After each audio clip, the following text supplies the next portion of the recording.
Bearcat Bounce Podcast. It's back at it again. Yep. Sunday. That's right. Sunday, not Monday. Sunday. Sunday scary. Sunday sadness. Sunday. Maybe another day. Tomorrow. There's always tomorrow. Sunday. Yep. Sunday following a tough basketball loss last Wednesday. I mean, that was eons ago. There was a full Thanksgiving since then, but it was a tough loss last Wednesday against Eastern Michigan. We're going to talk about that a little bit. And then, of course, doubling down on the sadness, a lightning delayed, high-scoring, tough loss to end the season for regular season. High scoring for TCU. You know what? Yes, high scoring for TCU. Yeah. Anyway, without further ado, I've got everyone here. I do believe we have the final leg of our group either with us now or who will be joining us shortly. So without further ado, Aaron Smith, Chad Brendel, maybe Ryan Royer. Gentlemen, how are we? He's not here yet. Okay. Well, he's tried. Like 4 times. Ryan's having delayed, technical maybe. difficulties. Is he back from Singapore? Is he still in Singapore? Well, we're not going to dox him, so okay. Let's say I mean, Singapore is a big place. Like it's not. I'm not doxing him per se. I mean, finding Ryan Royer in Singapore might be easier than we think, though. Where in the world is Ryan Royer? I like that. I like that. Well, Chad, man, it's one of those weekends where, game, Thanksgiving, Freaky Friday, Saturday. Now here we are Sunday. Shows. How are we, man?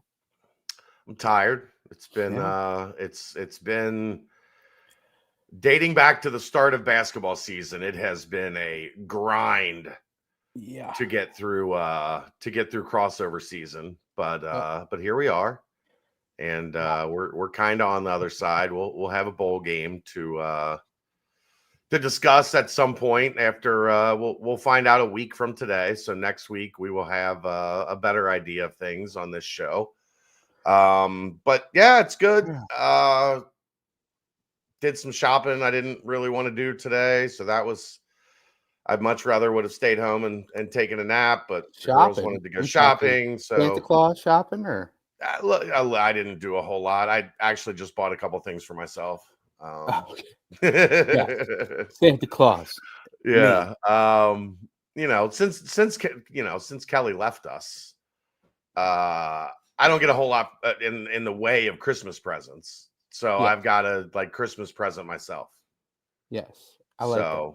I like that. Kelsey doesn't have a job yet. She doesn't have any money to buy me Christmas presents, and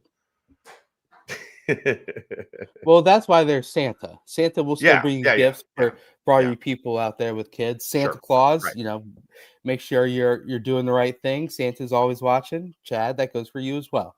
So maybe Santa will bring you some good gifts this year. Maybe he will.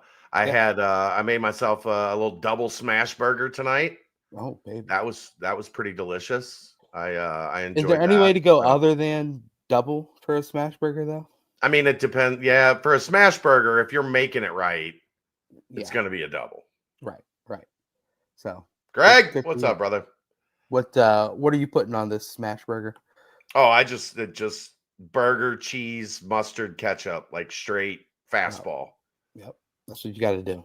You can doctor out the thick burgers, but those smash, you got to just smash and slam, baby. Smash and slam. So, and I actually I've been like I don't smash like on the griddle. I smash like with between parchment paper and get it like paper thin, and then get the skillet scorching hot. Yep. Ooh. Yeah. I might ask for that sound later. There it is. Baby. That's the sound of Cincinnati's defense getting cooked on 3rd and 4. Ooh, I like that. And on 4th and 1. All right. Very nice. Aaron, how are we, sir? I'm fine. I'm tired. I feel like I've been podcasting every day for like a week and a half. So feels longer than that, man. It feels longer than that. Yep. Yeah, here we are. That doesn't feel like we had Thursday off at this point. No, not even a Probably little bit. because I've doubled up. Like on Sundays, I double up, and Tuesdays we have a lot going on, and I'm tired. Aftermaths every other day, it feels like. Yep. Oh, hey. Hold up now. We got him. Oh, had to go to the phone. Gosh. Wow. Look at this guy. Laptop and not working. I missed you boys. You missed quite a lot. Yeah, what the, I mean, everything Some was fun- fine. Some fun You times left. have been happening. You left and everything went to shit. Yeah. Wait, We're blaming it on you. You left right before Utah, right? Yeah. Yeah. We had a pre-show meeting and this is all your fault.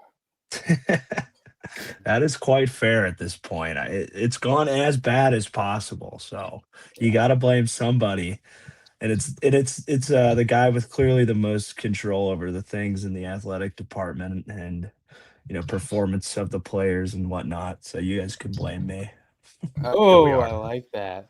You We were saying one thing and then you made it be you. I like that a lot. Good job.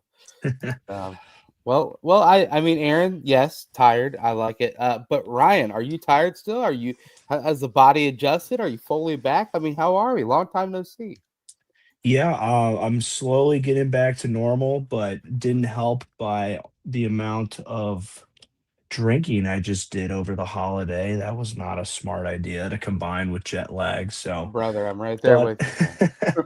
Yeah, but it was good. It was good. It's good to be back, see my family and people I haven't seen in a while. But I'm feeling good. It's good to be back in the States too, the best country on earth. Here we go, baby. Say it louder for the people in the back. That's right. Yeah. Singapore's good, but it ain't no America. It ain't no America. I agree. Red, white, and blue. The stripes. Gotta love it. Yeah. I'm right there with you, man. Drank myself to a nice little sickness yesterday. I think it was like hopefully one of those 24-hour bug things, but boy, oh boy, I haven't sweat like that in quite a while. And it was quite a dreary, like, what the hell is happening? Waking up and watching the Bearcats and dozing back out for the lightning delay and then waking back up and watching the other rest of that shit show. But here we are. So we're live. But guys, it's I'm sure it's snow up there, right? You guys get some inclement weather recently? No, none. Okay.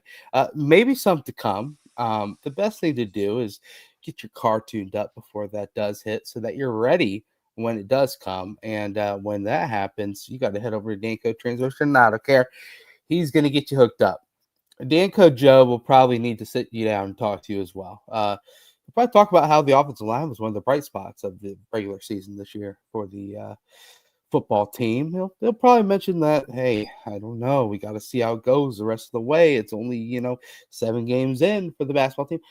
Danco Transition Out of Care get you $10 off your next oil change, 10% off your next fixing. Mention Chad Brendel, mention one-on-one coverage with Eric McAllister, mention Aaron Smith, mention 3 in the box on 4th and 1, mention Ryan Royer, and he'll get you fixed up. Danco Transition Out of Care. Love you, man. Love you. So obviously, Chad and Aaron, you guys have had the thrilling aftermaths after each of those great games. And on top of it, Aaron, I believe you were producing the beautiful morning delight this morning, the brunch it is. And so you guys have been talking quite a lot about it. Ryan Royer, as you get that nice lip pillow fully adjusted. Is that a Lucy or who are we? No free ads, but what is this? Alp, Alp. yes, okay. I've seen those suckers. Big They're time. like a rogue type of I guess pouch. So Yeah. they got a little wetness to it, Brent. You know how much you like that. So Yep, that's how we like them. Do you buy those by the log or you get a little yeah. special dealio on those? Yeah, by the logs shipped directly to the house. So Gosh, just smart got to move. make sure you're keeping up on your supply. I'll give you a promo code, my Zen Daddy long legs over there. But Ryan, you have been absente from the podcasto since before the Utah game. I know that a lot happens overseas, but since you've been gone, Ryan, a 7-1, once very proud football team, have they've taken on quite a few losses. Not one, not two, not three, but four straight losses to end the year. 7-5, filing out the year. From what you've been able to see, from what you can gather, I need you to kind of you can just go with just this TCU game because, golly, that game sucked. But what is your just kind of surrounding? Just okay, what was all this? How can we encapsulate things as this season comes to an end? Yeah, it was a nightmare 4 weeks. It was very revealing 4 weeks. We knew the competition of the past 4 weeks was going to be the better half of the year. Yep. And I think the TCU game was just a great example of what can happen to a team when it just loses momentum and kind of just crashes. Because I think we were better than Arizona. I think we were better than TCU. Overall as a roster, and it just shows that the team, the program still isn't quite there yet. And finding ways to lose games again, similar to the first two seasons under Coach Satterfield. Um, it just we found ways to not step up and on the biggest moments. But I do think we took a step forward, but it doesn't feel as good when you kind of saw what was all in front of us. Hey, there's a Big 12 championship game. Like even after getting shellacked by Utah and then dropping one at home to Arizona, you're kind of like, well, there's still like it's in front of us in a way. We would have need some help, but like, and then just to kind of come out and absolutely shit the bed and really kind of lose that game in many ways against BYU. That was like the biggest stage, Nippert's seen in a long time. So it just showed that like, we went out, we built a roster, we had a lot of we had quality players, and we got to see kind of Sorsby, you know, take a little bit of a spot on the national stage, and people kind of see how good he was. Whereas last year, when things fell apart, it was because he didn't really have help. But this was just an example that the team as a whole still needs development. They need to go get more talent, especially in the secondary. And there's going to be a lot of holes to fill. I mean, there's a chance Sorsby. There's a chance Sorsby's not coming back. I mean, I don't know what you're betting on that, our guys, but this team is going to lose a lot, and it needed to be improved a lot too, just to be able to compete with the better teams in the Big 12. But it just sucks to see a team that you kind of felt all that momentum and the potential kind of just crash. It just shows that there's still a lot of developmental cultural work to be done. And by year 4, that how much more time can we sit back and just keep pushing things along down the line here, because the goal should be to win championships and not to just be winning more games each year and just hoping by year 7 or year 8 we're creeping up to that 10-11, and then we're playing for the conference. Yeah. It just, I don't know. That's a long-winded answer for you, but yeah, it was Well, we need it. embarrassing way to end the season last week. Yesterday. Yeah. Just defense got shit on, and offense made silly mistakes and couldn't overcome the defense's poor play. Yeah. Chad, I saw a couple wows out of you. Is that related, or are we seeing some sort of other? I got. Was I it got the got. Kentucky thing, Stoops? Yeah. Yeah. Had to tell a Got buddy got. of mine, nah, bro, that's fake. But I noticed, like, once I saw who it was, I knew that it was fake. But the initial reaction was Was it yeah. was And it then I was like, 274 Sports or No, no, three it's on? Pete 3 No on, three. No no three. 3. No That's 3 sports. No Yeah. three sports. It took me a Guys, second. yeah. Anything on what I think Ryan they're going said? to fire him though. Yeah, they're having conversations.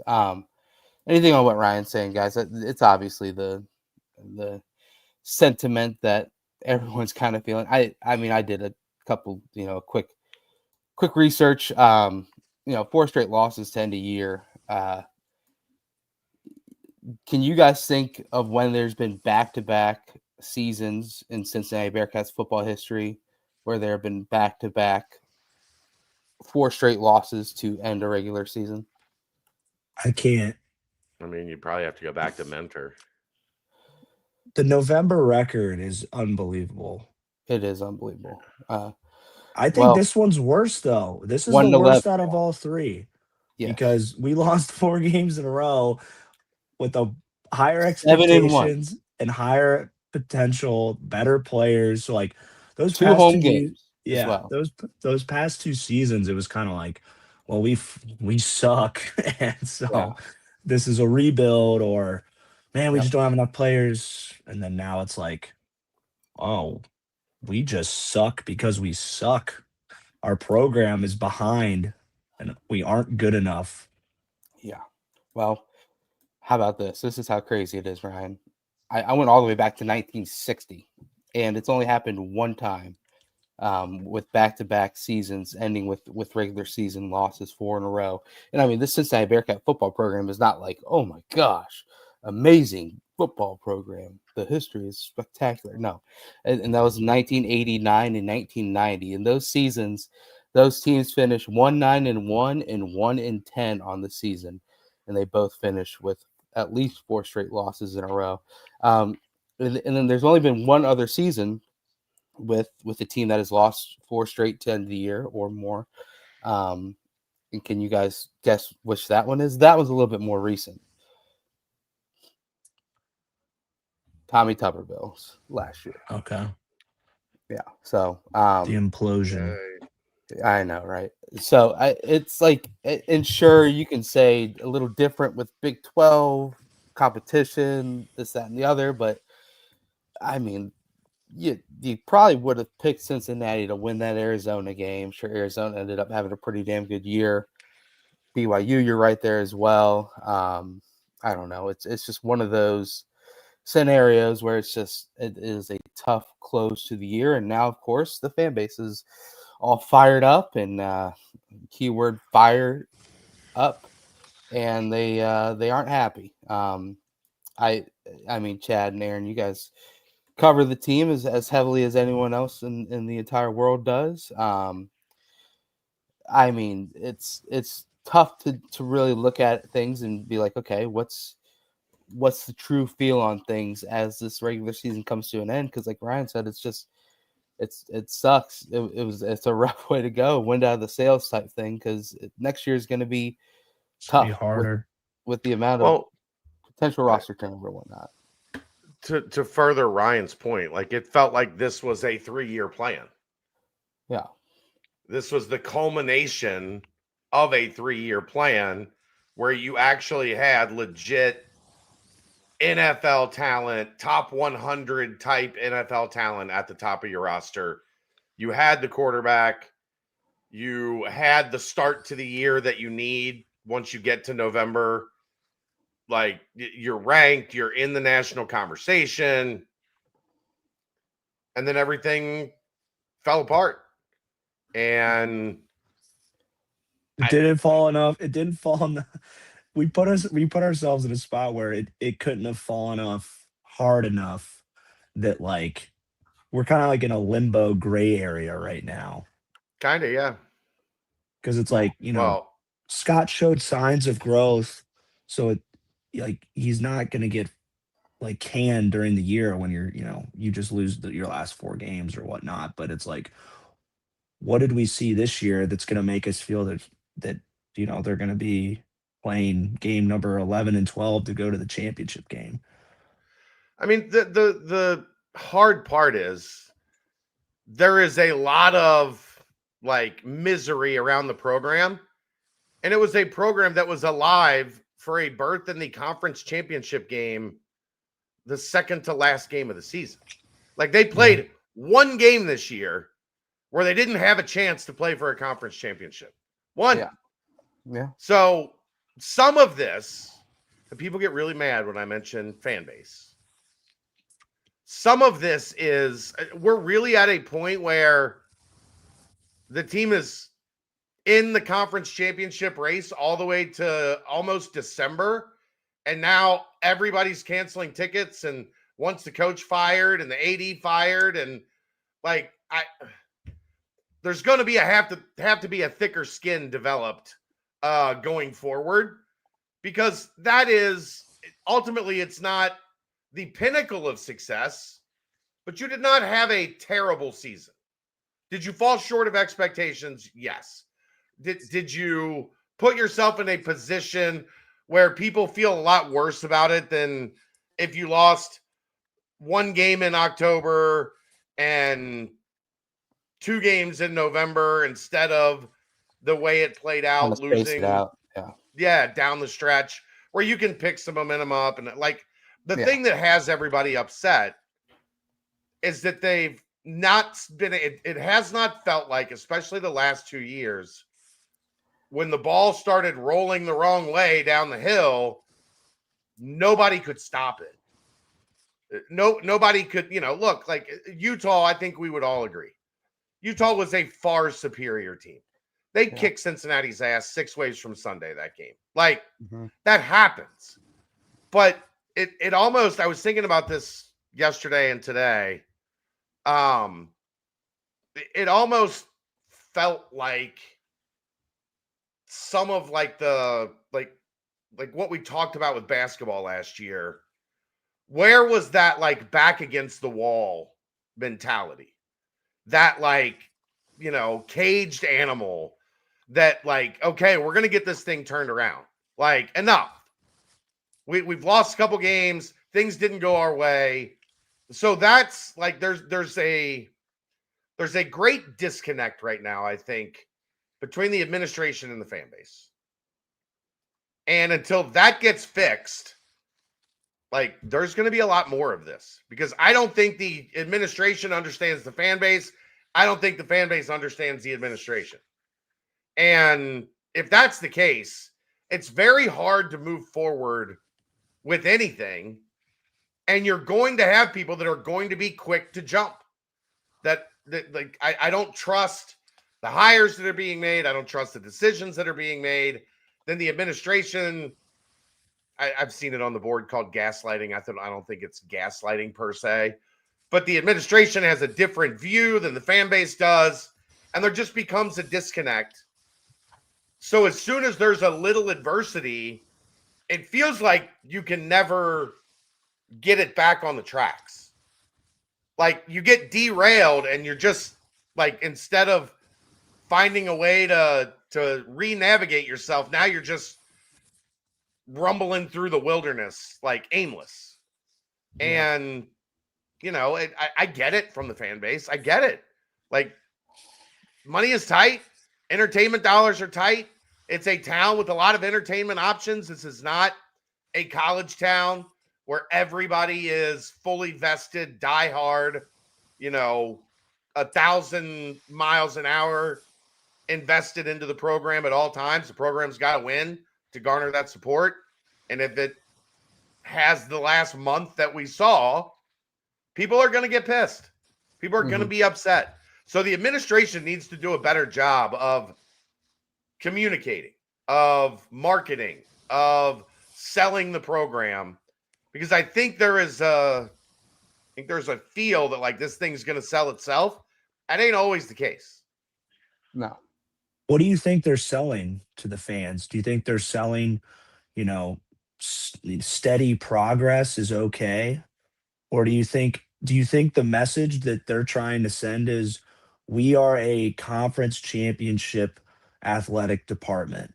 That is the goal 100% at all times, is to compete and win championships.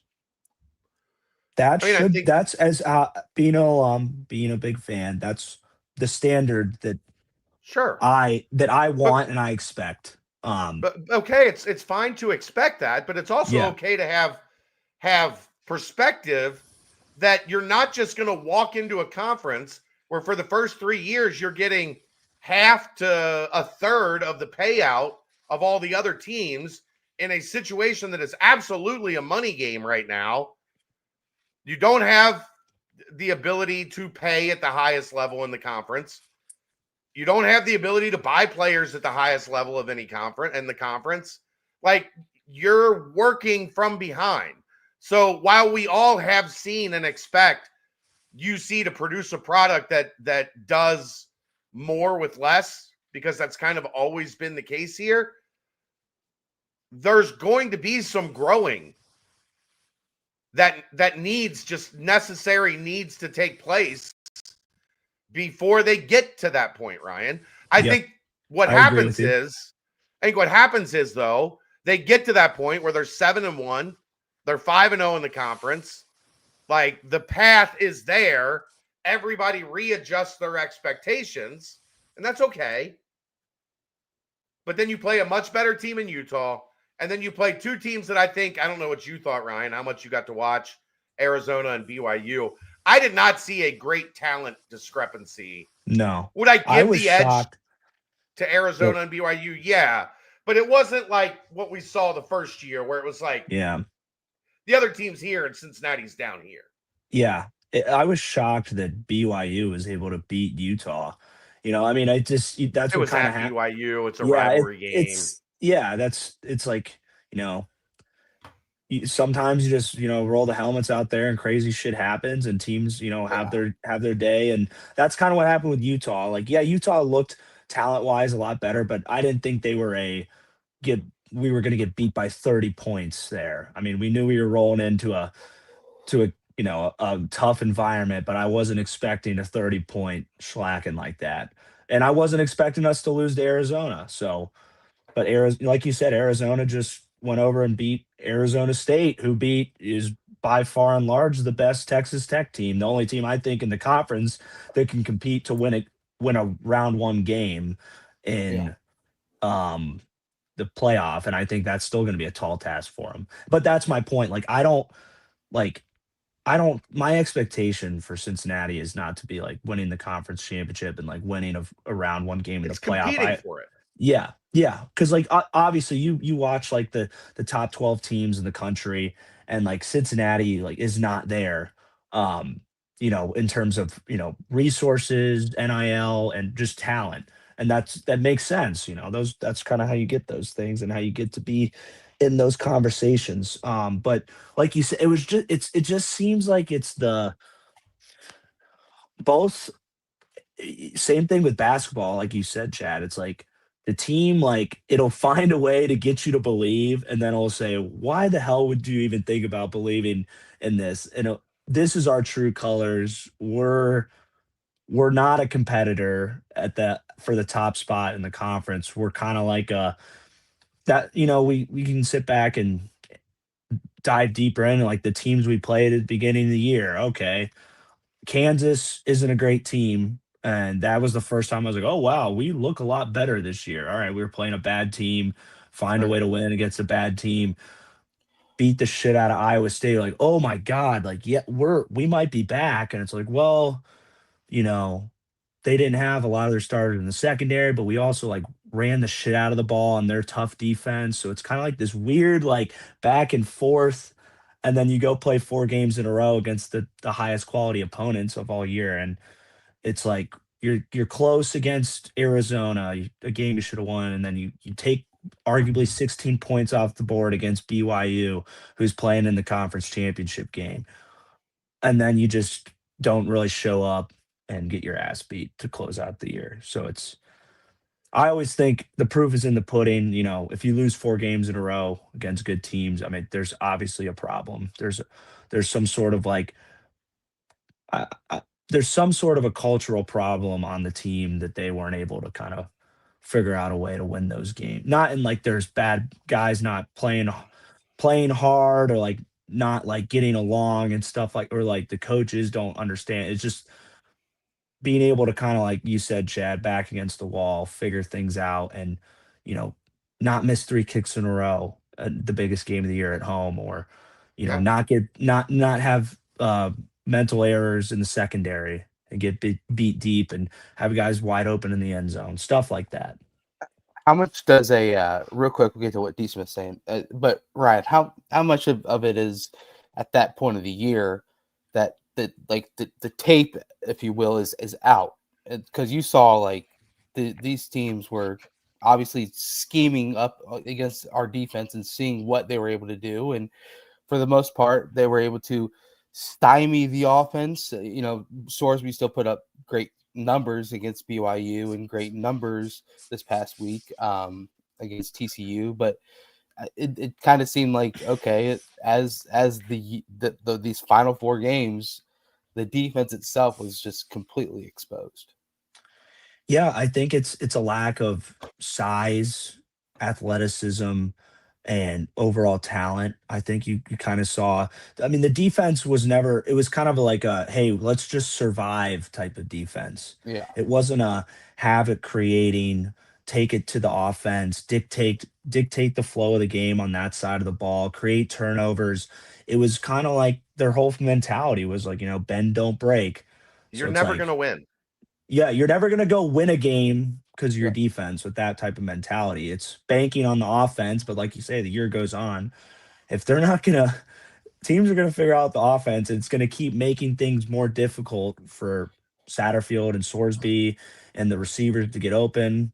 And if you're not really, pushing the needle on the other side of the ball, you're just bound to kind of, get into a funk and lose. And Don't say that's the F exact. word. Yeah. And that's what Topeka happened. Dan, Topeka Chad only says that F word, right? Yeah. Okay. Anyhow, But ranked, bowl eligible, conference title mix, and maybe once every 3-5 years make a real run at the playoffs. Isn't that what this year was? They were ranked for a good chunk of the season. They're bowl eligible. They were in the conference title mix until November 22nd. Brent, you sigh. Is that not true? Yeah. Are those things all true? I mean, yes, but it's like putting lipstick on a pig. The way that the season I'm responding to what he said. That's his expectation. They were I would ranked say, for a large part of the season. I would say after they're bowl eligible, and they were in the conference title mix until the BYU game. Well, does it help? No, a real run at the playoffs. So I guess that's every 3 to 5 years. Okay. We know. So, go ahead. We know this season how much money Texas Tech has. They're spending an absurd amount of money. Year, yeah. Right. Texas Tech has never won the Big 12 ever. Never, ever. Yeah. So to put it into perspective, you exceeded expectations when no one projected you higher than 4 to 5 wins this season.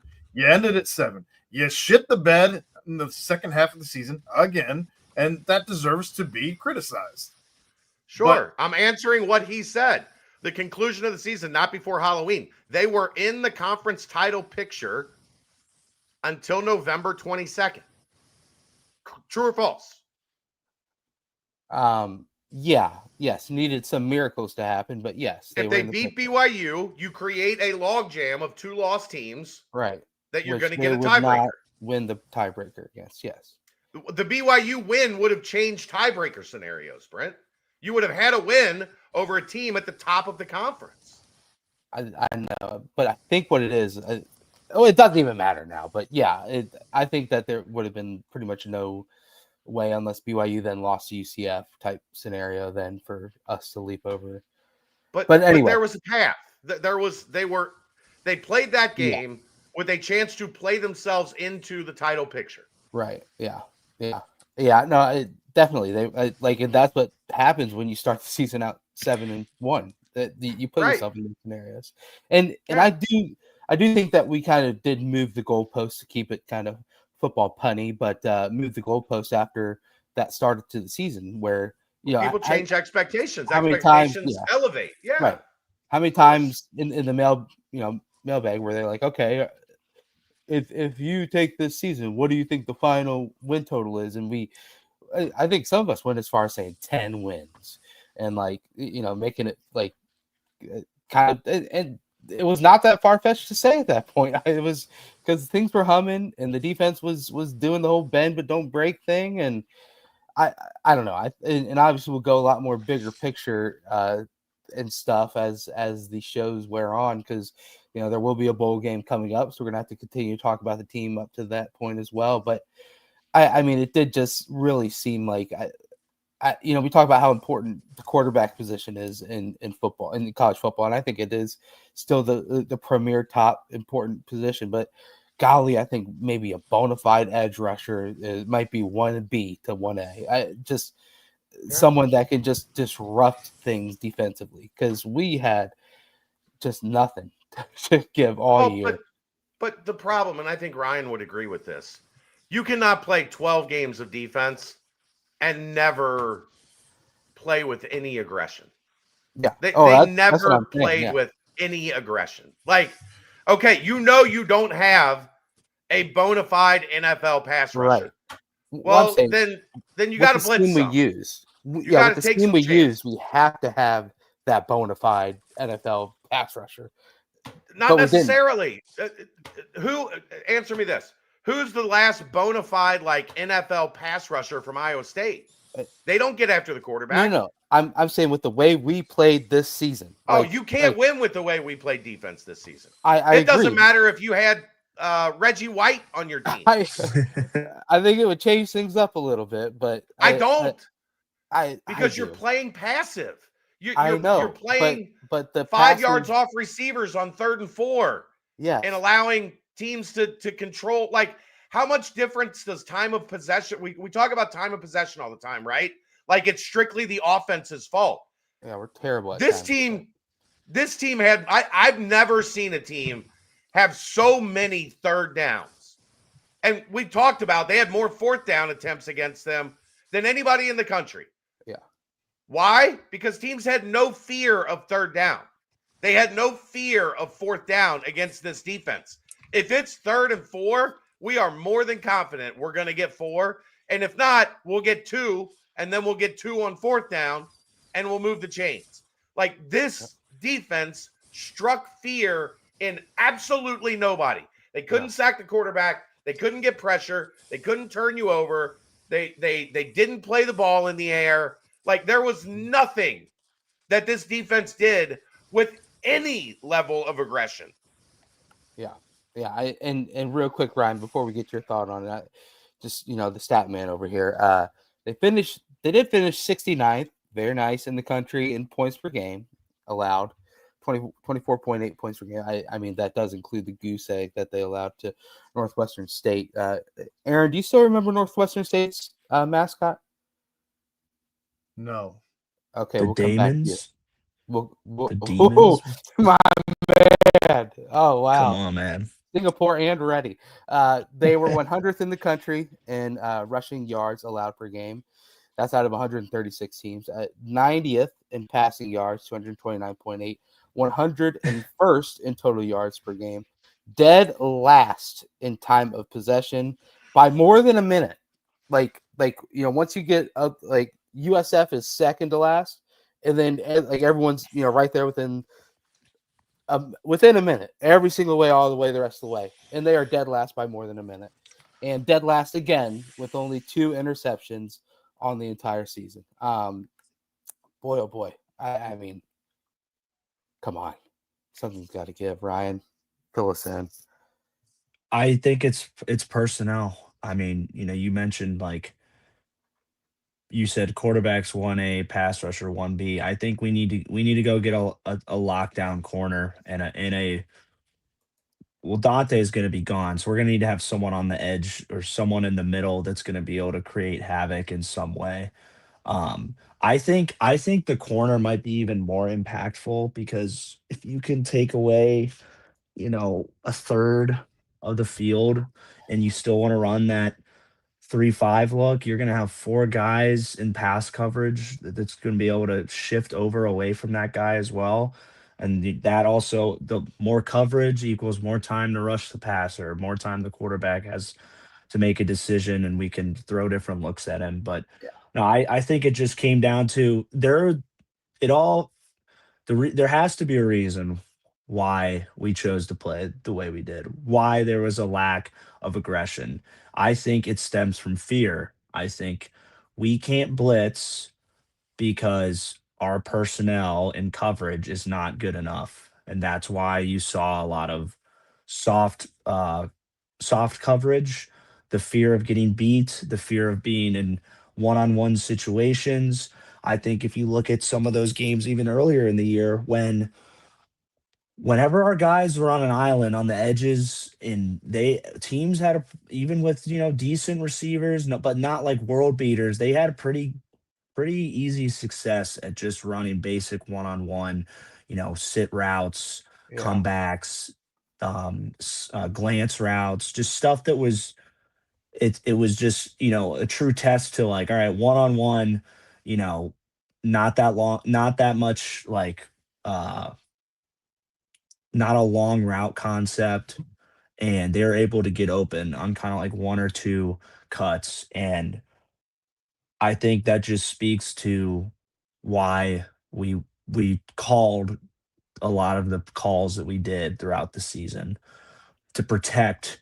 And once in those games where we just got bombed over, it was like mental errors or, you know, Yeah. teams picking on it and our offense not being able to keep up. And that was like a direct relation to, those losses with Arizona. The defense Almost a being loss to ass was not the Kansas. offense's fault. We got No, to it's stop not. that. No, I'm just saying that there was games we were able to win because we just got ahead. And, That was our the big bend, thing, right? yeah, our bend don't break would work because, like that Iowa State game, they drive the ball to midfield and then they'd make a mistake, or we'd get them to 4th and 3, 4th and 5, and Yeah. we'd make a play. But we didn't make a ton of plays all year, but we found ways to make a play or two on a 4th down to kind of stop a drive and can keep the cushion alive so that philosophy can work. It was Wh- never like we're behind, we need to go make a stop, we need to go get a takeaway. That happened once all year in that Kansas game on the goal line. Like you can't have one of those a year if you want to play for a conference championship. The, Um, the defense put the offense into a position where the offense had to play perfect. You could not miss a score, or the defense would not necessarily get you the ball Yeah. back. Like you Aaron. ran into a situation where you struggled to ever get the ball back. Or if they got you the ball back, it was after 2 or 3 first downs and they punted you into the 7-yard line. And you got to go Yeah. 93 yards every time. Like they didn't win Like field position. Mm-hmm. I The guess starting all I'm spot was saying always is, kind of bad. to finish my point, you pretty much weren't able to ever go 3 and out, or you'd be up Shit's Creek. Really, like there was nothing you could do. Aaron, yeah, look at it's funny you said TCU. that. Two bonehead plays by receivers at the sticks, and then next thing you know, it's 14-0. Yeah. Well, Try to yeah. come back. And then you get the only punt of the game, the only time TCU punted all game, and you And you fumble. muffed it. Yep. And Yeah, it was a Aaron, shit show. it's funny you said that because Sorsby was pretty damn near close to perfect in the first half, and still What, down one incompletion or 14. whatever? Yeah, still down 14, and they get the ball to start the second. It was just like, all right, what are we doing? What's going on here? But yeah, I mean, we're gonna, believe me, these will be conversations we have for weeks to come. Real fast, one other stat that blew my mind, and a lot of times we've talked about it from here and there, and it is the third quarter, and whatever the F it was the third quarter during the Big 12 this season. Every single third quarter during Big 12, Ryan, you probably don't know this stat, but every single third quarter during the Big 12 this season, Bearcats either lost or they tied one. They tied against UCF 0-0. Every single other third quarter, they lost to the opposing team, which, I mean, sure, it might be like a niche stat when it happens like maybe once, twice, thrice, four. No, it happened in every single one. And the end of the conference slate, it was 72-23 was the score in just third quarters alone, which, I mean, kind of a And wild stat. And That is almost every insane. one of them involved a bookend where the other team scored at the end of the half, got the ball after halftime, and went down and scored again. That's when you knew this TCU game was over. Was when they did score at the end of the first half. You Yeah. just knew, this is going to happen again in the second half. But yeah, I mean, outside of that, a bowl game's going to happen. We're going to have plenty more talk about football, but I mean, just yet again, very, very tough way to end the year. And I do think it would be a little different if like this is like a very close game and we looked great, and like kind of like spirits are up high, but we like got pretty handled, and it looked similar to the games last year down the stretch where we were getting handled against these teams. And we didn't really we put up a fight, but it looked like no matter what, we're going to be losing this game. So I don't know. We'll see what bowl game is on tap next. What they normally announce those kind of next Sunday. Okay, yeah, I was gonna say I don't know if some trickled out before the conference They do the championship game. college football playoff thing, and then they have that like 5-hour show that they go one by one through the bowl games. Aaron will be covering the full extent of that, and he will be ready for it to be. He's going to be live through the whole show. It's live going to be a through the second whole screen show. experience. It'll be the greatest thing. It is what it is. At the end of the day, if you look at it, Cincinnati was top 5 in the conference in rushing yards per game, top 5 in the conference in passing yards per game. I like certain things are just weird, and then defense was obviously very, very tough. But yeah, we're gonna keep talking more about this as the weeks go on. But let's timestamp this real fast, unless you guys have anything else you want to pour on top of this burning. I've got plenty more shows to get into it. Yeah. Pain and misery is upon us once again. Yes. Quick Paper Supply, your local and family-owned restaurant supply company for all your non-food products. Quick Paper services over 150 restaurants with weekly low minimum next day deliveries. They provide a wide range of food service products from to-go containers, cups, custom printed products, eco-friendly, and much more.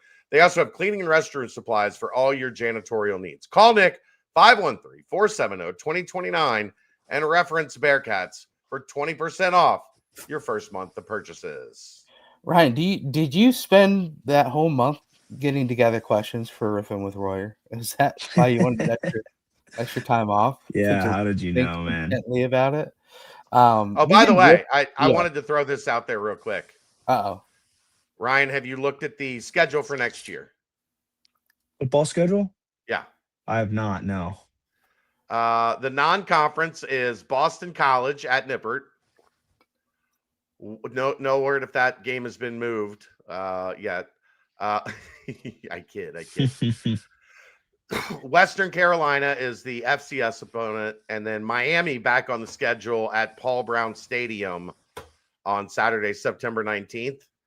The conference schedule, the road games are at Arizona, at BYU, at Houston, at Iowa State, at West Virginia. And the home games are Utah, Colorado, Texas Tech, and Kansas State. Great. That's a tough one. Should be fun, man. And I was it you, Aaron, that said you'd rather have those Texas Tech and BYU games at home, or was I talking to somebody else? It was me. I'd rather have them at home. I'd rather have them on the road. I'd rather have winnable games at home.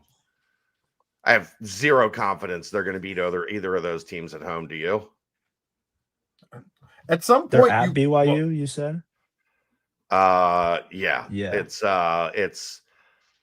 at Arizona, at BYU, at Houston, at Iowa State, at West Virginia.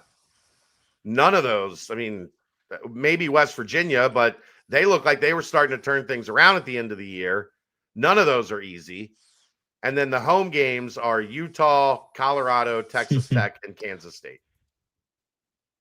Yeah. Oof. Hey, good thing is we might start the non-con 3-0. Vibes are up. Vibes are up. Not easy. All right, let's riff.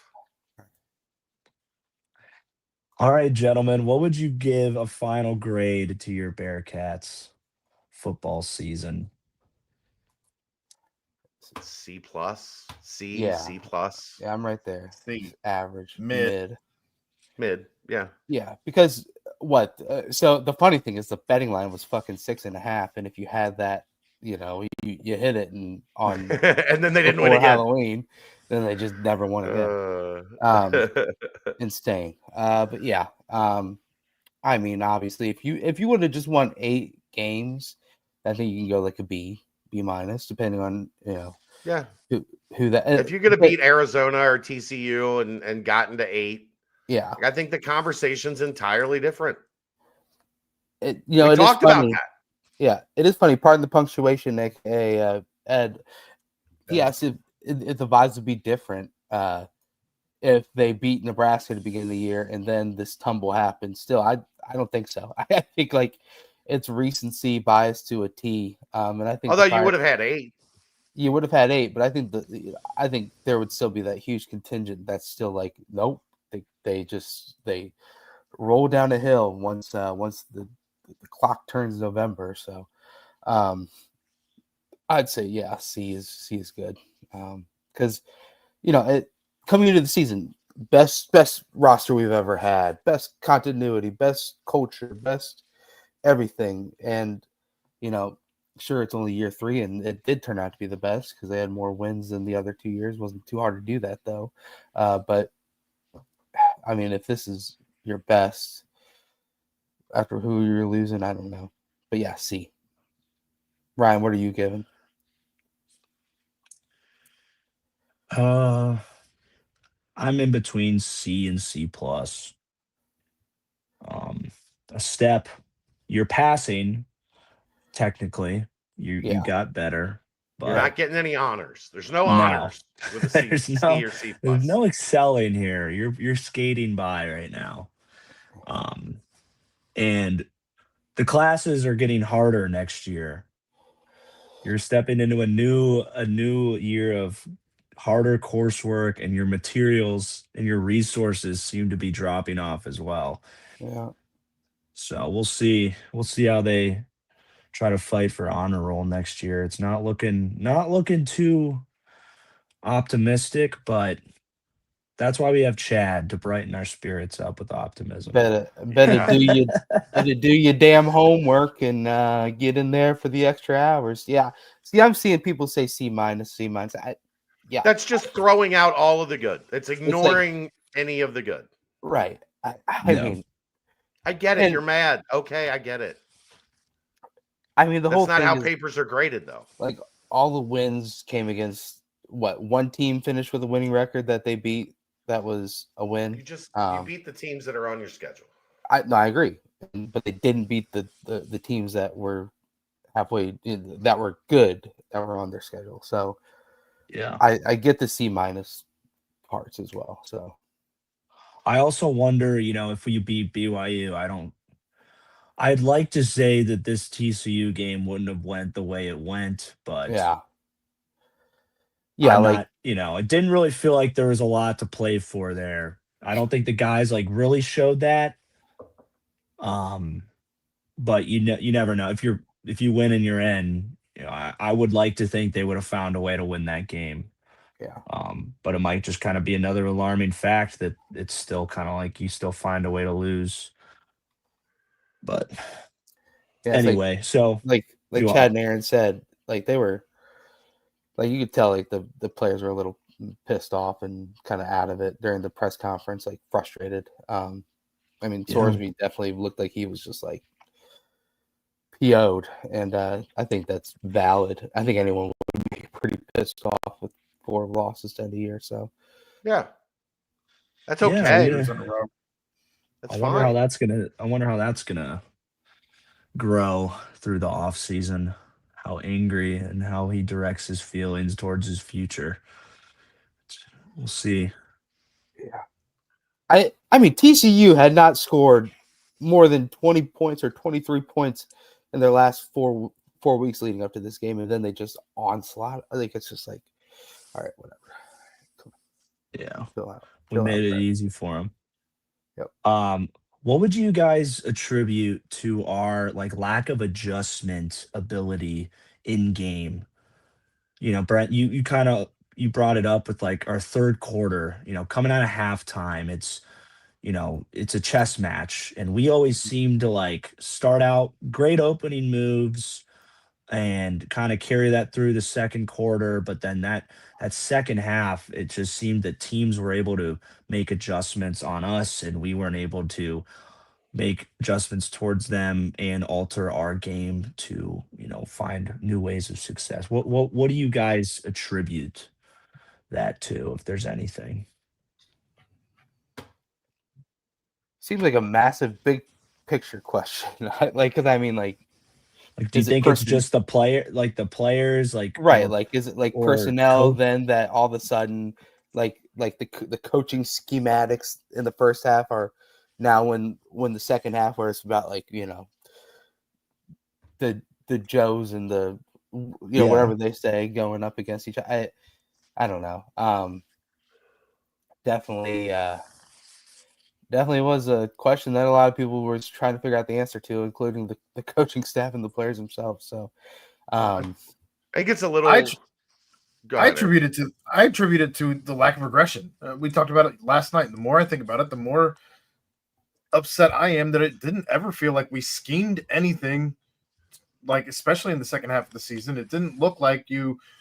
It looked like you were afraid to load the box. It looked like you were afraid to. I mean, even against teams that were running all over you, against BYU, in certain situations, you knew they were running the ball, and we did not load the box. So just you were afraid to. And Ryan kind of already talked about all this stuff earlier today too. You were afraid to not play with 7-yard cushions and what have you. So like it just seemed all season you were afraid to play with any type of aggression. Maybe that's on personnel, but at the end of the day, you still have to. I would think you still have to try to do some of those things. I would be more happy watching a team that was biting on trying to jump a route than never turning around. I would be more, does that make sense?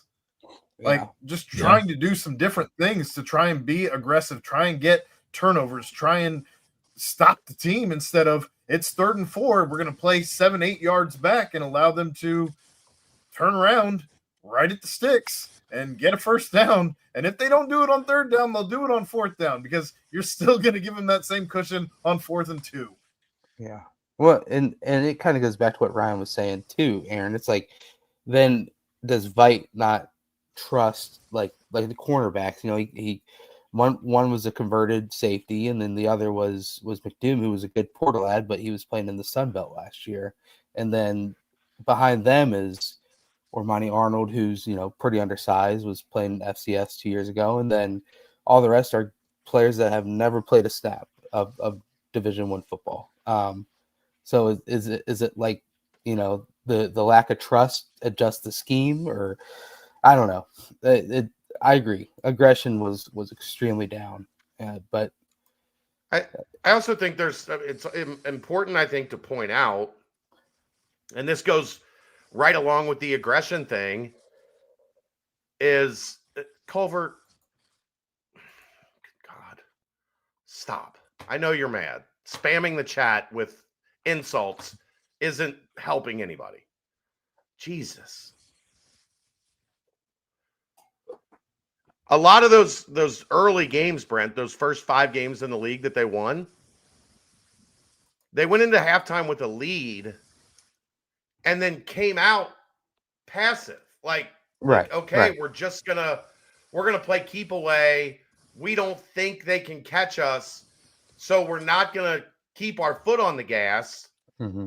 and have a killer instinct and put this team away and march down the field, punch the ball in the end zone a couple more times, get a stop coming. How about get a stop coming out of the half? Iowa State. Yeah. Ooh, Iowa State. That one Kansas, was Iowa State. BS. There was another one in the UCF. UCF, but Yeah. that UCF game was just shit all over. But that Right. was But like like, that Iowa State game, I think, was like the perfect moment of we've arrived because it was like everything. We always countered everything. We dominated them. we physically destroyed them at the point of attack, O Yeah. line and running back. Just and it was like, oh, and then like anytime we needed a big play, we had it, and the defense found a way to like, you know, make good plays in coverage. Finally get off the field on Yeah, third and fourth down. yeah, and it was like that was a quality opponent at the time. They were a little banged up, but But I don't think they ever. I think they went into the half thinking what we're doing is working, so let's keep rolling, right? Let's keep doing it, and then it didn't work, yeah. and they got dominated in the second half, pretty much all year. I felt that our running game with Pryor and Tawi, like ever since that Iowa State game, just regressed to a point that a lot of our big rushing attack was just Sorsby, especially in those last four games. Like there just wasn't like a consistent like drive the ball down the field, run attack. And I think once that kind of took away consistency from our offense, Yeah. which then just played right into the bad play of our defense, our bad and also scared How much defensive. different does the Arizona game look if they can run the ball in the second, third, and fourth quarter? They had great success early, like we talked about. They broke a couple runs out the backside, had big gains. The rushing numbers were huge, but then Arizona adjusted. They cut off the backside so that they couldn't, escape. And then it was like 2 yards a rush the rest of the game. Yep. And it felt like a lot of the running game, Ryan, did become boom or bust. Like early Yeah. in the year, there were it felt like just regularly every time a running back got the ball, it was 6, 7, 8 yards, 6, 7, Yeah. 8 yards, 6, 7, 8 yards. And then when you got to the better teams at the end of the regular season, those 6, 7, 8 yards were gone. And it was 1 yard, 2 yard. Now you still had Yeah. the occasional 30-yard run, whatever, but like the in-between stuff, there was no consistency in that. It didn't feel like there were hardly any like 1st and 10, 8 yards, and then you're at 2nd and 2, and the playbook opens up. Like it didn't Yeah. feel like there was hardly any of that I over the agree. last 4 games. Which is concerning because I feel personnel wise, that's something that I felt like we had an edge in basically every Yeah. game except like Utah's D line was really like And quality, but BYU's like run defense is really good. yeah, but like you look across the board, our O line, Sorsby, Evan Pryor, Tawi Walker. That's like the running attack. And it's like that there shouldn't be a significant drop off that it seemed to occur in the consistency of the run Yeah. game. And Agreed. obviously, you could point it to, oh, outside zone. That's the staple of Satterfield's offense. If we can, let's practice that on scout all week, and we're gonna know how to defend this. And then once they run it a couple times, get a feel for it, then we'll be able to shut it down. Um, it seemed that simple of an attack from the opposing defenses. It's like, all right, we saw it a couple times, they got us a couple times, but make this adjustment, gap it a little bit differently on the inside, leverage it a little bit differently on the front seven, and we'll figure it out. And teams just seem to just quite easily do that. Um, which I don't know why that was able to happen with our personnel. And because running the ball is it's a mentality.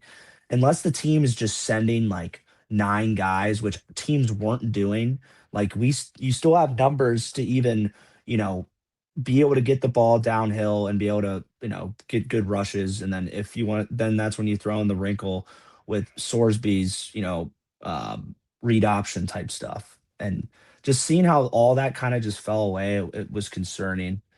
And I think it attributes to a lot of the offense's kind of like stagnation at points. Um, all right, Well, but final how much question for was you. stagnation and how much was they had to be perfect? Like they had to Yeah, absolutely be perfect. I guess that the offense's ability and like what it showed, it was kind of like if we weren't like scoring, it's like why aren't we now? And it's like it's also the pressure of needing to always be, keeping up with the other team's offense if our defense was, allowing that type of stuff. Did the O-line dominance regress a bit as the season went on, or is it just you? They played better teams. Like, you're not gonna – you need to be better than they were, but that's going to happen when the competition level jumps and you're now playing a much higher quality caliber of defensive line and linebackers. Like, I don't think anybody would look at UCF, Kansas, and Iowa State and compare it to BYU, Arizona, and Utah. But it can't come to a screeching halt like we saw it, right? Like, it can't be we're great against the teams that we should be great against and then non-existent against the better teams in the league, because that puts a lot of pressure on that. We talked about the last month with the offense. It's 3 and out or touchdown. Like, there was never any middle ground. It didn't feel like they either got rolling and went straight down the field and scored, or they ran 3 plays and punted. Yeah. And that is a great point. That's the time of possession right there. That's time. Well, the other thing was time of possession is the defense was terrible against 3rd and 4th down. So they never got off the field to allow the time of possession to get closer to even, because they're giving up 5, 6, 7, 9-minute drives that we saw throughout the year. So you're going to get dominated in time of possession that way. And then your offense is either scorching hot or ice cold, and then that makes the gap even farther. Yeah, I agree. Another one, Ryan? Yeah. This is a good connecting, fun one. Who is in a worse spot right now, the football program or the basketball program? I know it's early. Oh, okay. I was going to say, I know it's early to the season, but after that fun one on Wednesday, there's some alarms. Oh, let's get a quick answer, and then we'll dive into basketball. Quick answer. That's why I brought this one in.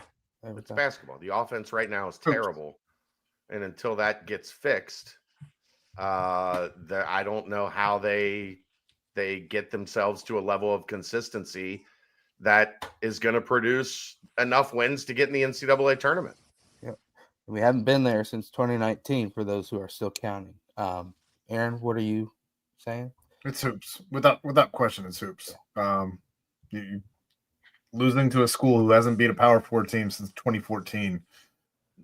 I don't care what they changed this year. They were 238 going into that game in KenPom and jumped all the way to 198. Jumped 40 something spots. Yeah, 2014. Exactly Gary Clark was like a sophomore in 2014. Think about how long ago that was. Yeah, I mean, to pile on as well, I've been thinking about this a lot. Like, this might be the worst scenario that both sports are in at the exact same time, because most of the time when one sport's down, the other one's doing all right. And I don't think it's ever been this bad for both of them, which is tough to stomach. But I mean, we'll see. You did have that other fun one real fast, and we're gonna make it really fast because you were texting me. You text me nonstop from Singapore. How much I missed you. Yeah, you forgot to switch over the translation before you sent. I couldn't understand half the things you were saying. Maybe just had a little bit too much drinks, which I did as well. But anyway, you were saying what's like a funny, fun Thanksgiving tradition that you have, and it's still Thanksgiving time because it was a couple days ago.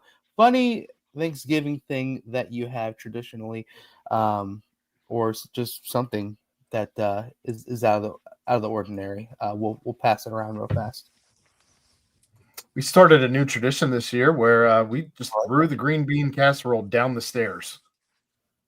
Threw it down the stairs. Interesting. Yep, that happened. Like by choice, or was this an accident? We make all the food in the kitchen. We take it all downstairs to eat, and it was apparently too hot for my brother-in-law, and he chucked it down the stairs, and that is how the green bean casserole was served. How was that cleanup? It was it. You couldn't tell it was there. They did a really good job cleaning it up, but yep, that is there was no green bean casserole. I knew Chad would be delighted with that. Chad, you got one?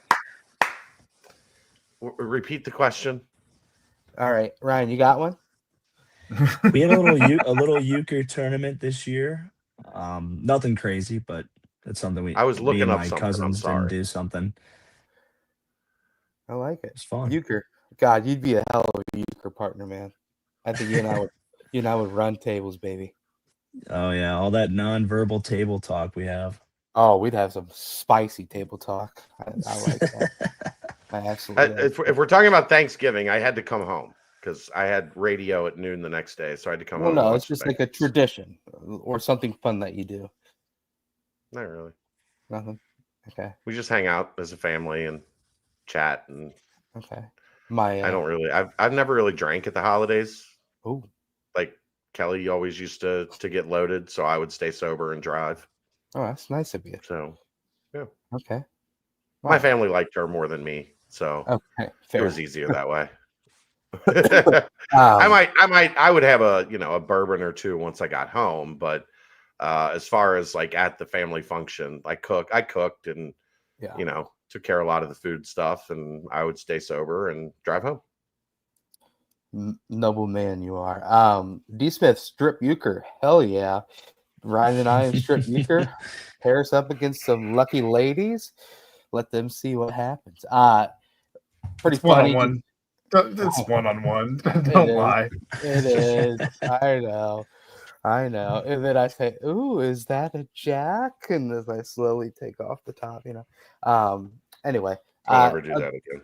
a quick funny one. My sister brought her boyfriend over, so I was like, obviously, hella drinks deep and enjoying myself throughout the day. And I said, "Hey, man,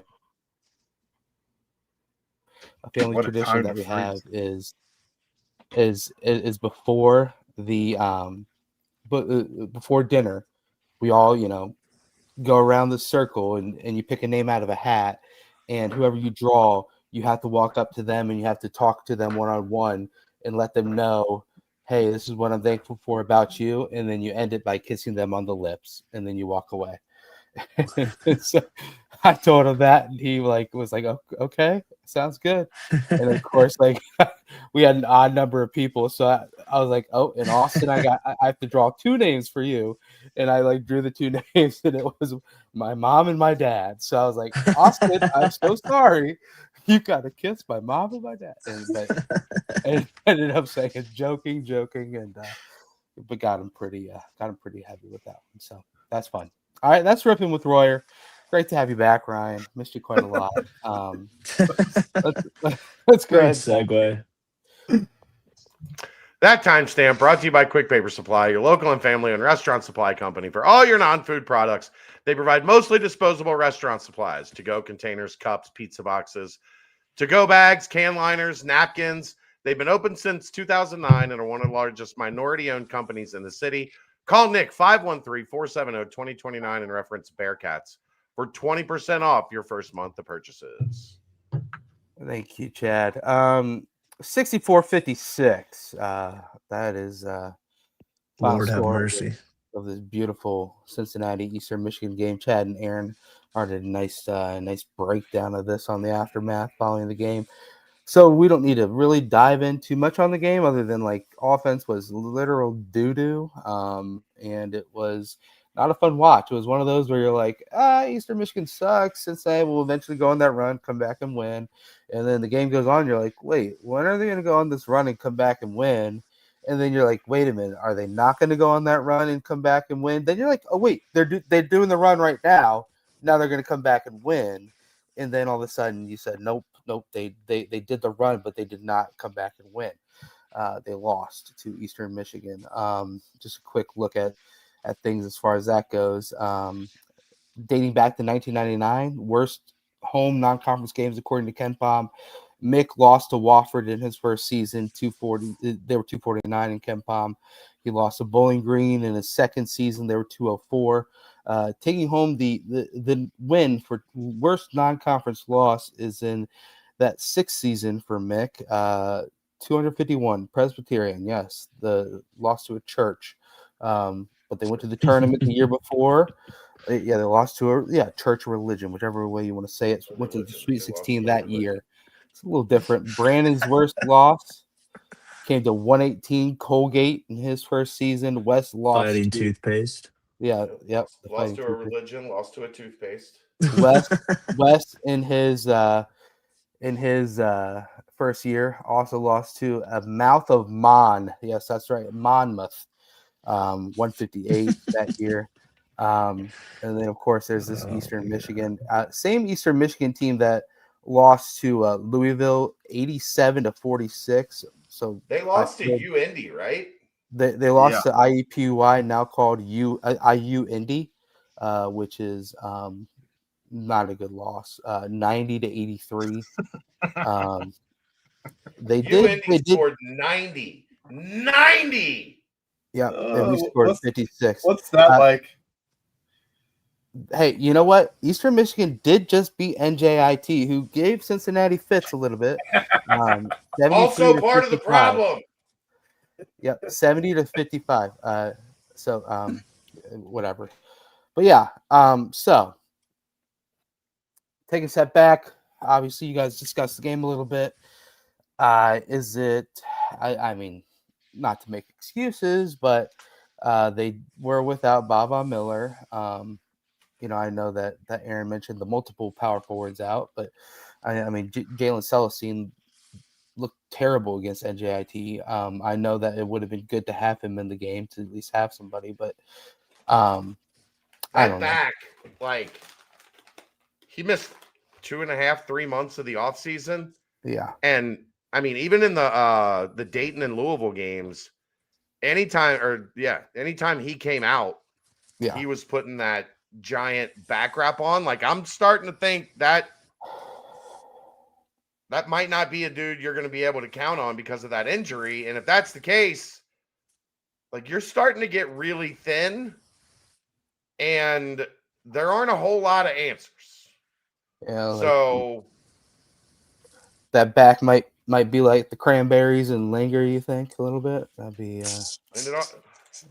it already is. Yeah. Oh my god. It already is. Like, he came back, the third game? Came back the third game of the season. We're 2.5 weeks clear of that. And it doesn't seem like it's getting better. Seems like it's getting worse. Yeah. I don't know, man. This is I said all those like tough losses for the other coaching, and because a lot of this came in the first season. Obviously the Presbyterian Blue Hose game did come in the 6th season for Mick, but that was coming off of a tournament appearance, and so I don't know if that kind of cuts it a little bit or whatever you want to say that way. But I know, Chad, you mentioned in the aftermath that the fan base was a little out on Mick at that point, but he was able to kind of get things back on the right path, obviously, that season, and went to the Sweet 16. But I don't think you can quite say the same that like Wes is going to be able to do this and get it back on track and head back to the tournament again, because it hasn't happened yet. I don't know. Is this a tough loss to the point where it's a season tearing down loss, or is it like, okay, beat Tarleton State tomorrow night, which all of a sudden now you're like, wait a minute, Tarleton State's ranked higher than freaking Eastern Michigan on Ken Palm? Do we need to be worried now? Or is it, win at Xavier on Friday night and everyone's back on board and it's just like, see where this thing rolls? Because as of now, it's not too bright. Yeah, I mean, I don't even know. Like, I don't even know what to think at this point. The first thing for me is, until they play with the requisite level of toughness, the requisite level of Bearcat basketball identity, none of this other shit matters. Like, they're getting out rebounded by low majors with bad rebounding numbers. Mustafa Cham should never have 2 rebounds in a game ever. Yeah. Yeah. I also think they made mean, it quite easy for them to lose the rebounding battle with how terribly they shot the basketball from the perimeter and essentially giving really good rebounding opportunities to Eastern Yeah, Michigan. Didn't and have because anybody on the Royer, a lot opposite of side of the rim. yeah, well, Yeah. but also a lot of those threes that they were taking were like 5 feet behind the line. Like it was Yeah. just, they switched to Very that 2-3 lazy. zone, and it was just like, got to fire away from over it, and it's just Yeah, genius think by about them. it They're like like, these dumbasses want to keep shooting. Let's encourage more shooting from the team that can't shoot the fucking basketball right now. So it was quite genius head coaching by Eastern Michigan. Stan Heath, man. yeah, I mean, think about it like this, Brent. Yep. NJIT 327th in offensive rebounding percentage, 325 in defensive rebounding percentage, and they beat Cincinnati on the boards. They had 40 rebounds, 27 defensive, 13 offensive. They got 33% of their misses. Cincinnati had 26 defensive rebounds and 12 offensive rebounds, 30% of their misses. So not only were they got a higher percentage of defensive rebounds and a higher percentage of offensive rebounds than a high major team, and this is one of the worst rebounding teams in the country. That's effort. That's functional basketball toughness. And right now, for whatever reason, this team is showing none of it outside of when they played Louisville, where they look good. They haven't looked good really against anybody else. Like they beat Dayton. They had 273 turnovers in the Dayton game. Yeah. That might be a slight exaggeration. No, they did. But and Dayton missed 102 3-point attempts. So yes. So the Eastern Michigan zone was maybe the worst 2-3 zone I've ever seen. There was no activity. They were literally just standing there. Like you were practicing a zone. And our offense had zero We activity. didn't, yeah. And we were lazy. It was such a lazy showing, both in man and in zone. Just I mean, I think the only amount of effort you saw most of the game was just Buck Harris on ball defense.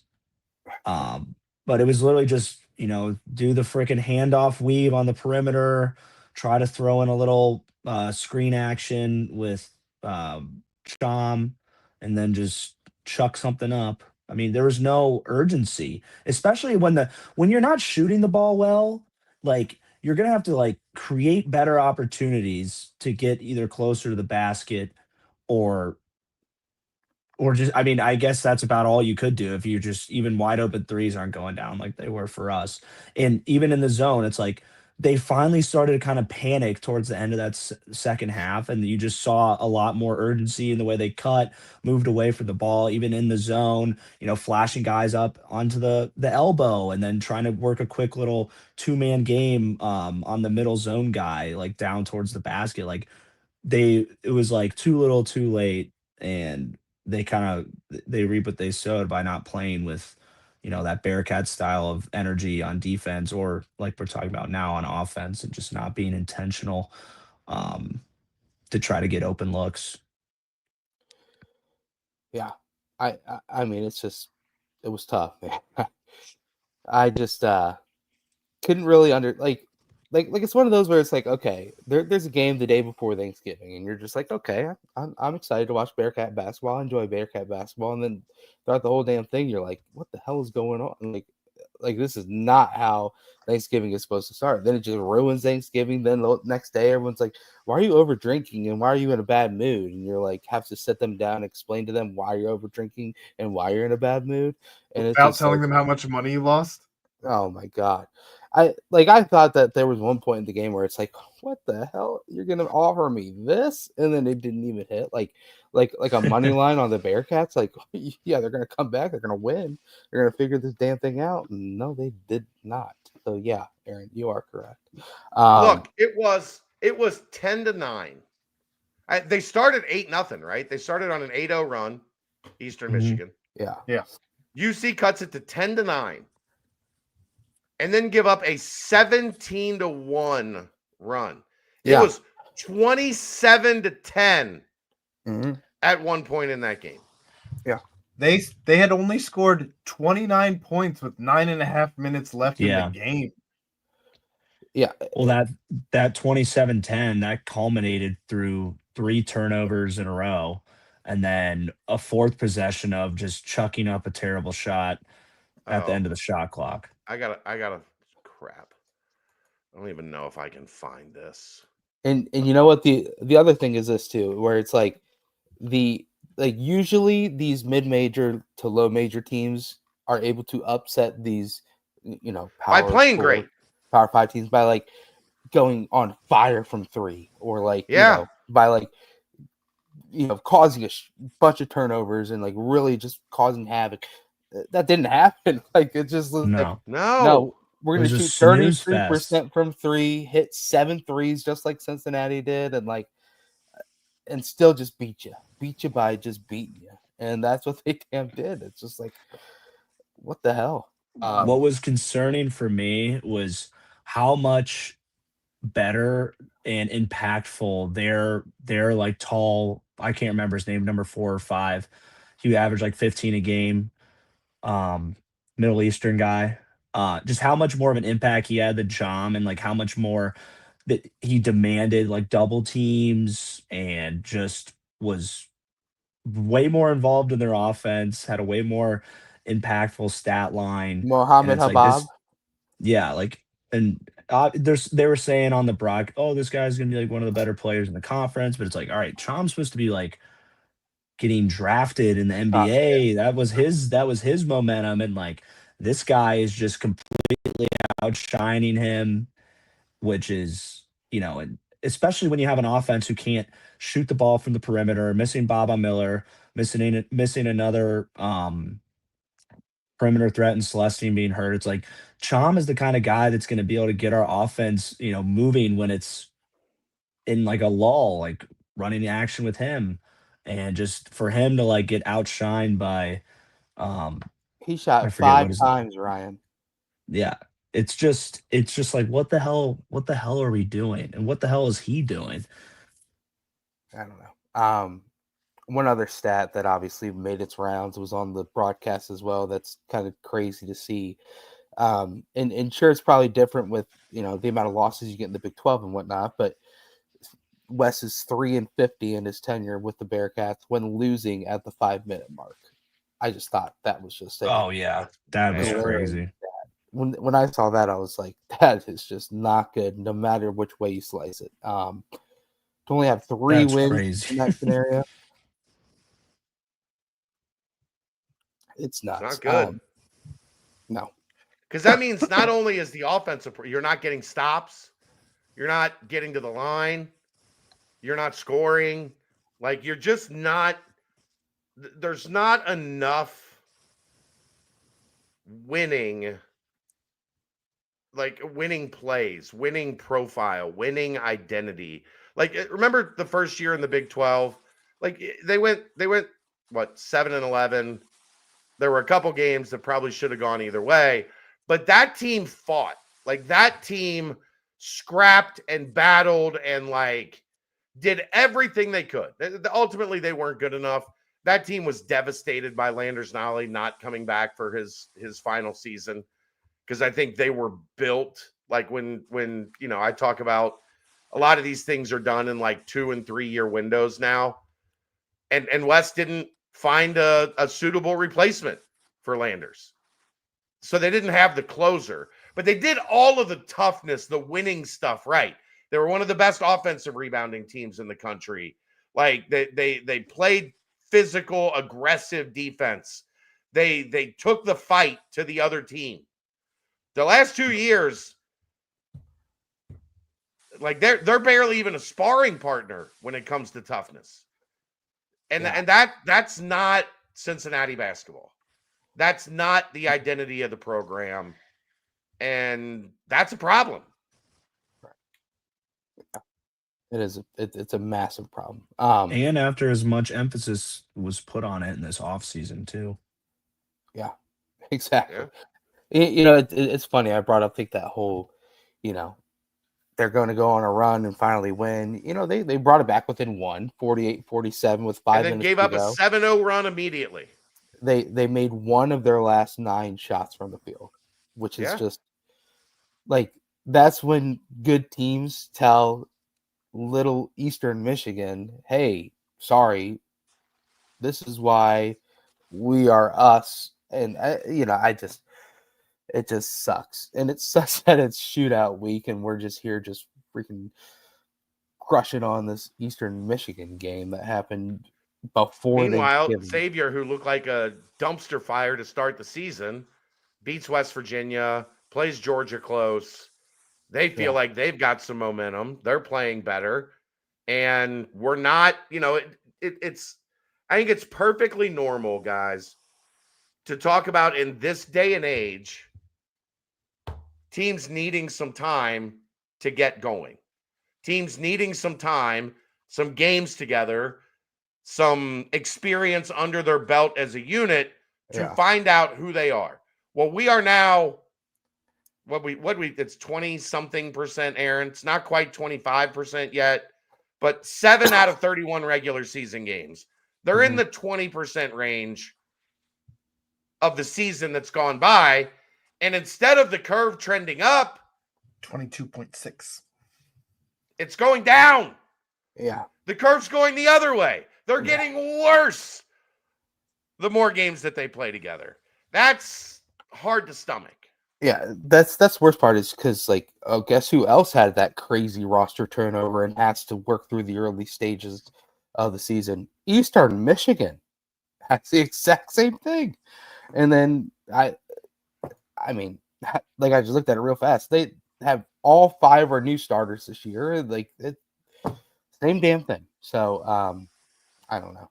It's going to be a pretty eye-opening week, because if they don't win 2 games this week, which all of a sudden now Ken Palm does have Xavier as the favorite in that game, then we're going to be hopping on next Monday's BVP, and it's going to be a whale of a talk to have. Because golly, that winning at the Cintas Center, it's been quite the bugaboo for the Bearcats. These are some dark times, and there is more darkness on the horizon that could be tapped into, which is hard to comprehend right now. And by the way, this just isn't true. All the guys that left UC are not crushing it for other teams right now. They're all about the same player that they were last year. Except for Page. Except for Arrington Page. Yeah, he's been really good. But Dylan Mitchell is essentially the same player. Dan Skillings is essentially the same player. It's just that when they have a big game, then everybody, oh my God, look how the great game they had. But then nobody talked about the game Dan had where he had 0 points and 2 rebounds. And CJ Anthony. I should have been playing CJ Anthony. Should have been starting him damn near, right? Paige and Betsy look way better. I mean, no, Paige looks way better. Betsy looks like Tyler Betsy. A game or two where he's going to be a really positive impact shooting it from 3, and then games when he doesn't shoot the 3 ball well, he looks terrible. And Syracuse is 71st in Ken Palm, Cincinnati's 72nd. But it's obviously when those guys have a good game, that gets the spotlight. Oh, look how much better they're playing. But then when they don't play well, conveniently, nobody talks about it. Yeah, Betsy went hot against Houston, and then the next 2 games in that Players Invitational, he was just chucking and did not make as many as he did against Houston. But yeah, Ryan, you sounded like you were writing a Christopher Nolan movie down there. The dark times are here upon us, and are only getting darker. Do not go gentle in that good night. I was born in the darkness. Yeah, let's all do our Bane impression. That'll be a spectacular one of the mailbag. Yeah. Golly, gotta flip the damn script. tomorrow. Tarleton State. Golly, that's should be a win. Like, right? We used to say They're that. higher than Eastern Michigan was, right? Yeah, they are. We used to say that about these bye games, but I guess I got to get a quick look at Tarleton State. You know the head coach is, right? Yeah. Billy Gillespie. He went through quite a struggle. I mean, they only lost to Baylor by 13. I'd say circle this one. This might be a little scary, folks. But I hate yeah, everything. I don't know. Got to be a big bounce back win. You need to get some confidence momentum leading into Friday. And I'm sure Chad, you, Aaron, and everyone else at BCJ will have plenty of coverage leading up to the crosstown shootout. I just want to win at that damn place, please. So I don't even want to talk about it. Please. Let's go ahead and timestamp this mailbag and let's get on out of here. Timestamp brought to you by Quick Paper Supply, your local and family-owned restaurant supply company for all your non-food products. They service over 150 restaurants with weekly low minimum next-day deliveries. They provide a wide range of food service products from to-go containers, cups, custom printed products, eco-friendly, and much more. They also have cleaning and restroom supplies for all your janitorial needs. Call Nick 513-470-2029 and reference Bearcats for 20% off your first month of purchases. That brings us to the Greg Hooden mailbag. Oh, yeah. Oh, yeah. Are you looking for a new Toyota, pre-owned, new, whatever it may be? You can get it from our guy, Greg Hooden, at Beachmont Toyota. All you got to do, you can find Greg on pretty much every social media outlet at Cincy Greg Hooden, Twitter, Instagram, Facebook, LinkedIn. Hit up Greg. Let him know what you're looking for. He'll help you out. Or just stop into Beachmont Toyota. Make sure you ask for Greg. Tell him you're a Bearcat. That's Greg right there. He's right there. He's in the chat most of the time. I don't know. He might have been in Singapore with Ryan Royer for a couple weeks because he went missing for a couple weeks. But he's back. We're glad to have him. And yeah, go see Greg. He'll get you taken care of. Beachmont Toyota. New, used, whatever you desire. Greg will be there. All right, let's hop into this football portion of the mailbag. We'll start right at the top. Chad, this is your boy Chugs. Realistically, how many more seasons of this coaching staff do we have to endure? Also, how bad would things have to turn before President Pinto and the board would make a change at AD? Is John Cunningham actually as safe as some fear?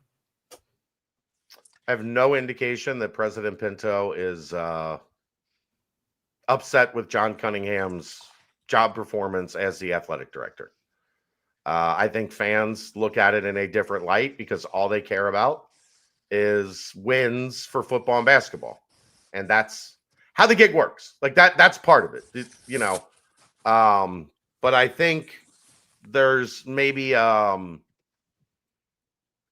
disconnect. It's what I talked about earlier. I think there's a disconnect between fans and administration on what they think progress looks like, what they think is happening inside the university as they navigate these first couple years without the full payment, maybe what their expectations were. Like it's one of the reasons that like I get so annoyed by like, oh, well, they had the day one ready campaign. They weren't day one ready. That means everybody's got to be fired. It was a marketing slogan. If you really thought that meant that they were going to go into the Big 12 and dominate from day one, I don't know what. I'm sorry. I don't know what to tell you. That's not what that meant. You know it. You talk about the administration gaslighting fans. That's fans doing the gaslighting back in return. Everybody knew what that stood for and what the purpose of that was. But I think in terms of like what Pinto is looking to be accomplished by the athletic department, he thinks Cunningham's doing a good job. Now, maybe that changes. We go through this football season. If the basketball team doesn't get things on track, maybe that view changes. But at least from everything I know, they're happy with things. How many more seasons of this coaching staff do we have to endure?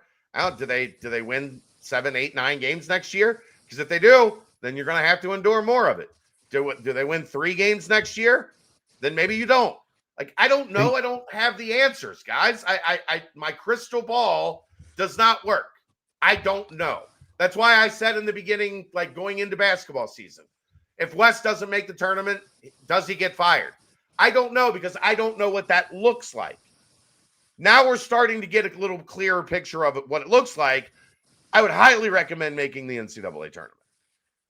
Like, that was the case before, but now that we're starting to get the picture a little clearer, like, yeah, you need to go make the tournament.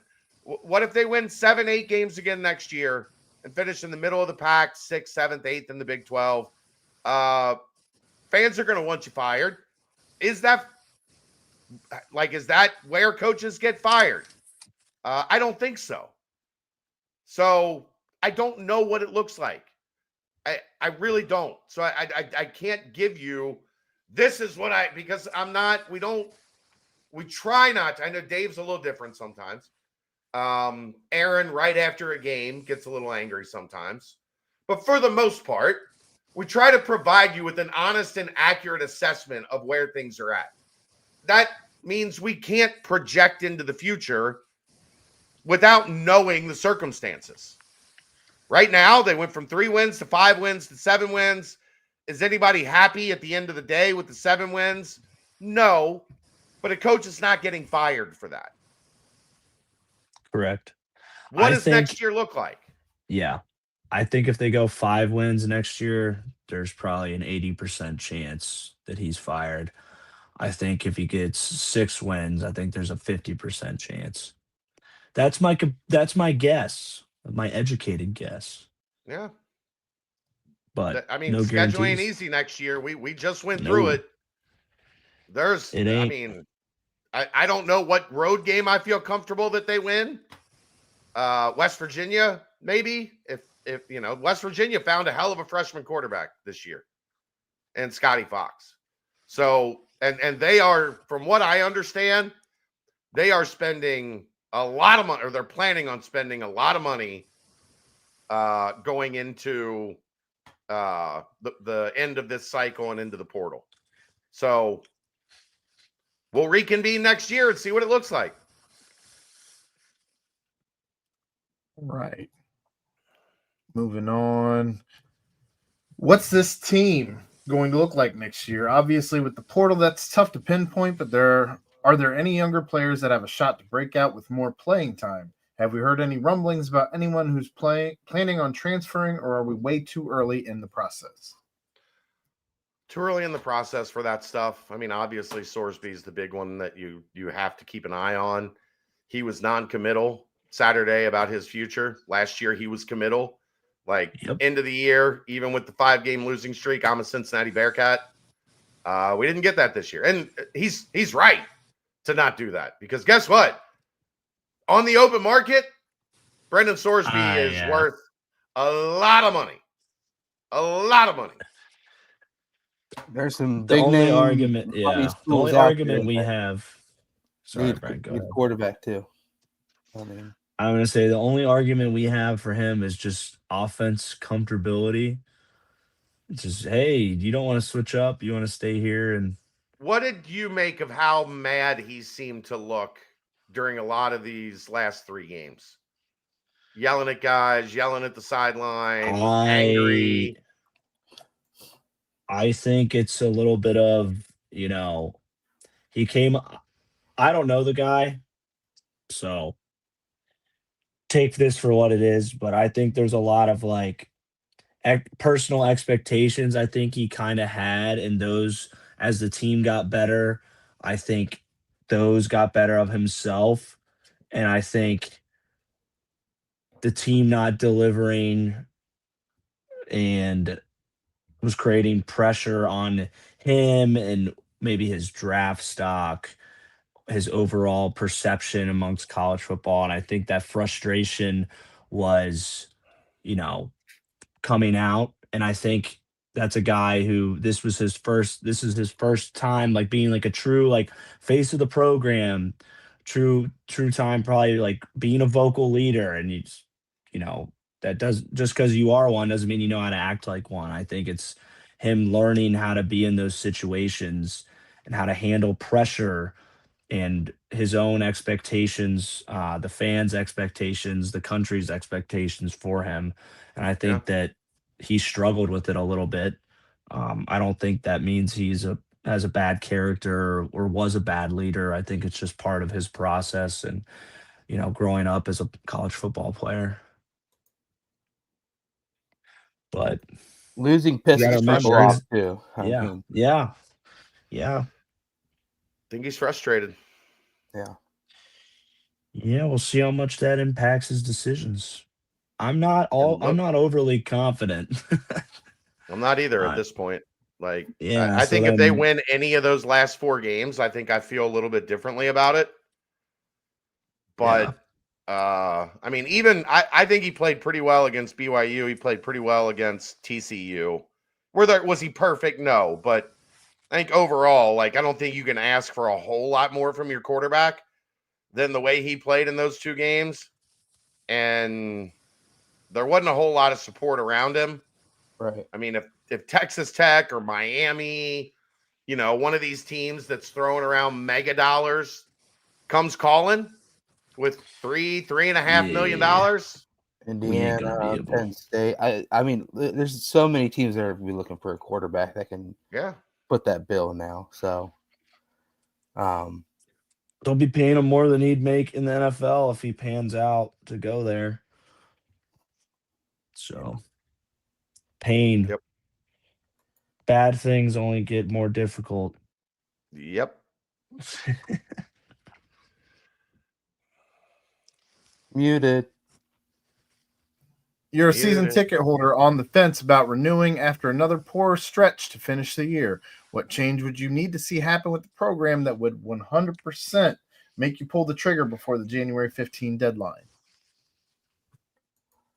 I Free think I'd need beer and hot dogs. Sorsby to That's come all. back. Sorsby to say I'm coming back. Yeah.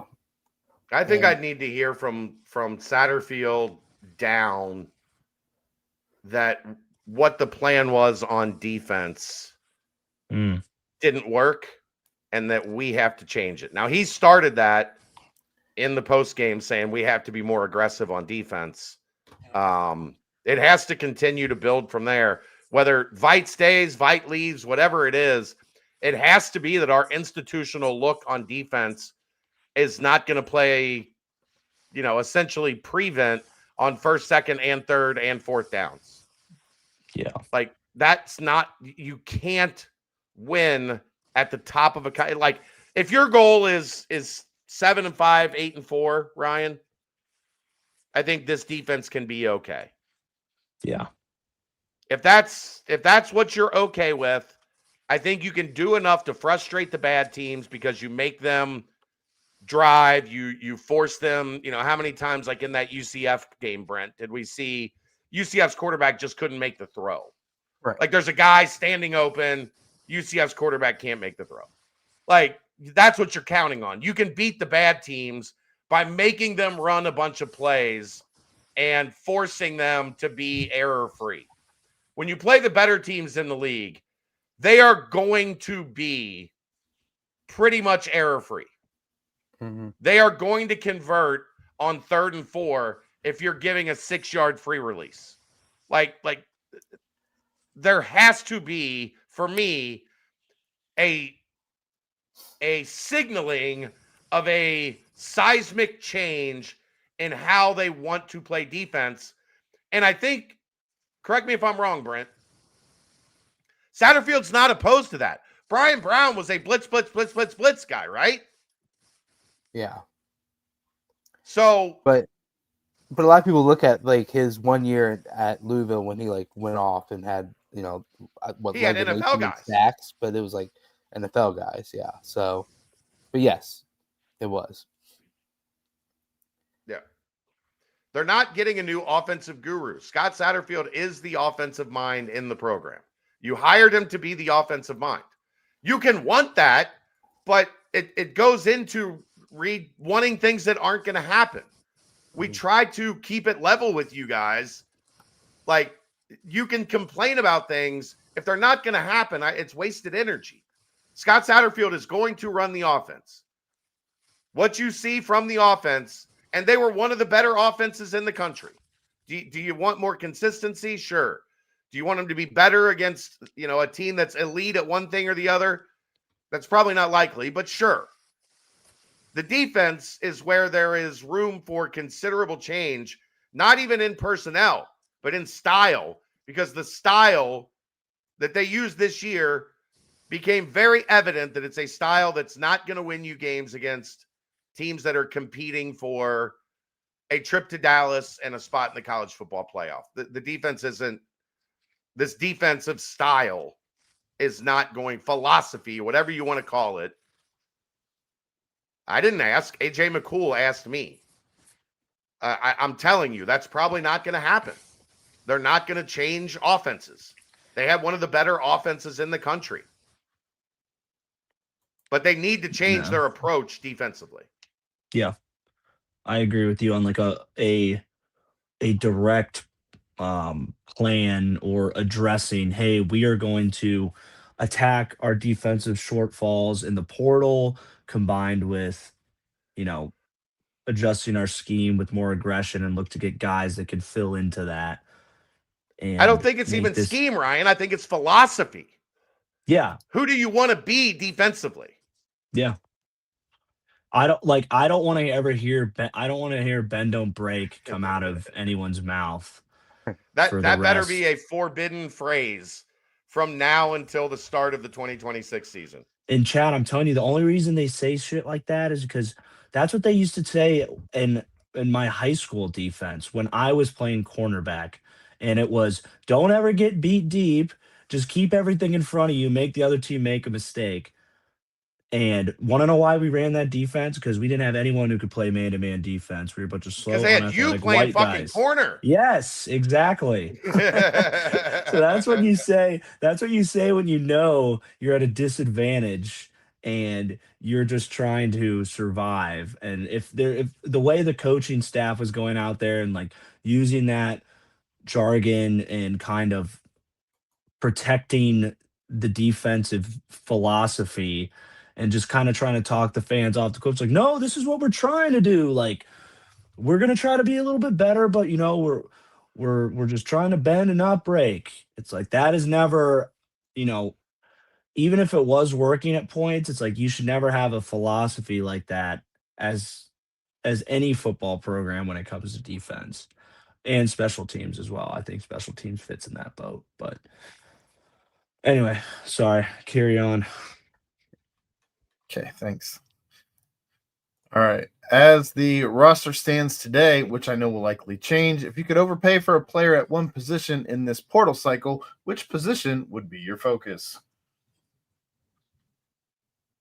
Could someone give me an argument as to why it should be edge rush over a corner?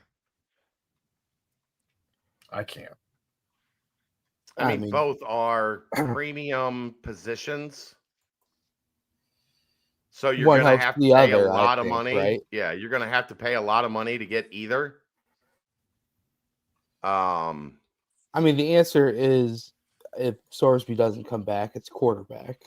Because if you don't have a quarterback, none of it matters. But if Sorsby's back, then I'd still say, like, if you like someone was like, hey, here's $10 million, I want you to get one player with this money. I'd say edge rusher, just because I think more effect on an every down basis, I guess, and then a big effect on the passing downs. But I mean, I see what you're saying with corner too, because I'm sure Sauce and Kobe made Majay just that much better as well. So, but I don't know. I just think like just the lack of production that we saw, like aggression wise, but who knows if the scheme changes and all of a sudden we're sending a bunch of blitzes and stuff, and having a dominant edge rusher doesn't really, matter. So I don't know. You brought up Sauce, RIP his hammy, by the way. Said it was his calf. Was it? Yeah, I thought it's I calf. thought he said he's fine. Just like a calf strain, might be out a couple He said weeks. it's a calf strain. Yeah, Hopefully. Okay. said it just scared him All initially. good. All right. Gravy Johnson was getting a lot of hype prior to his offseason injury. How much would he have helped the secondary this year? Is his injury such that he's expected to have a full, healthy offseason? I think so. I mean, I don't know. I think it was an Achilles. So they've made some strides with that injury. I'll be interested to see if he's available for the spring. He has the size, like, he has the measurables to be somebody that can be an impact guy.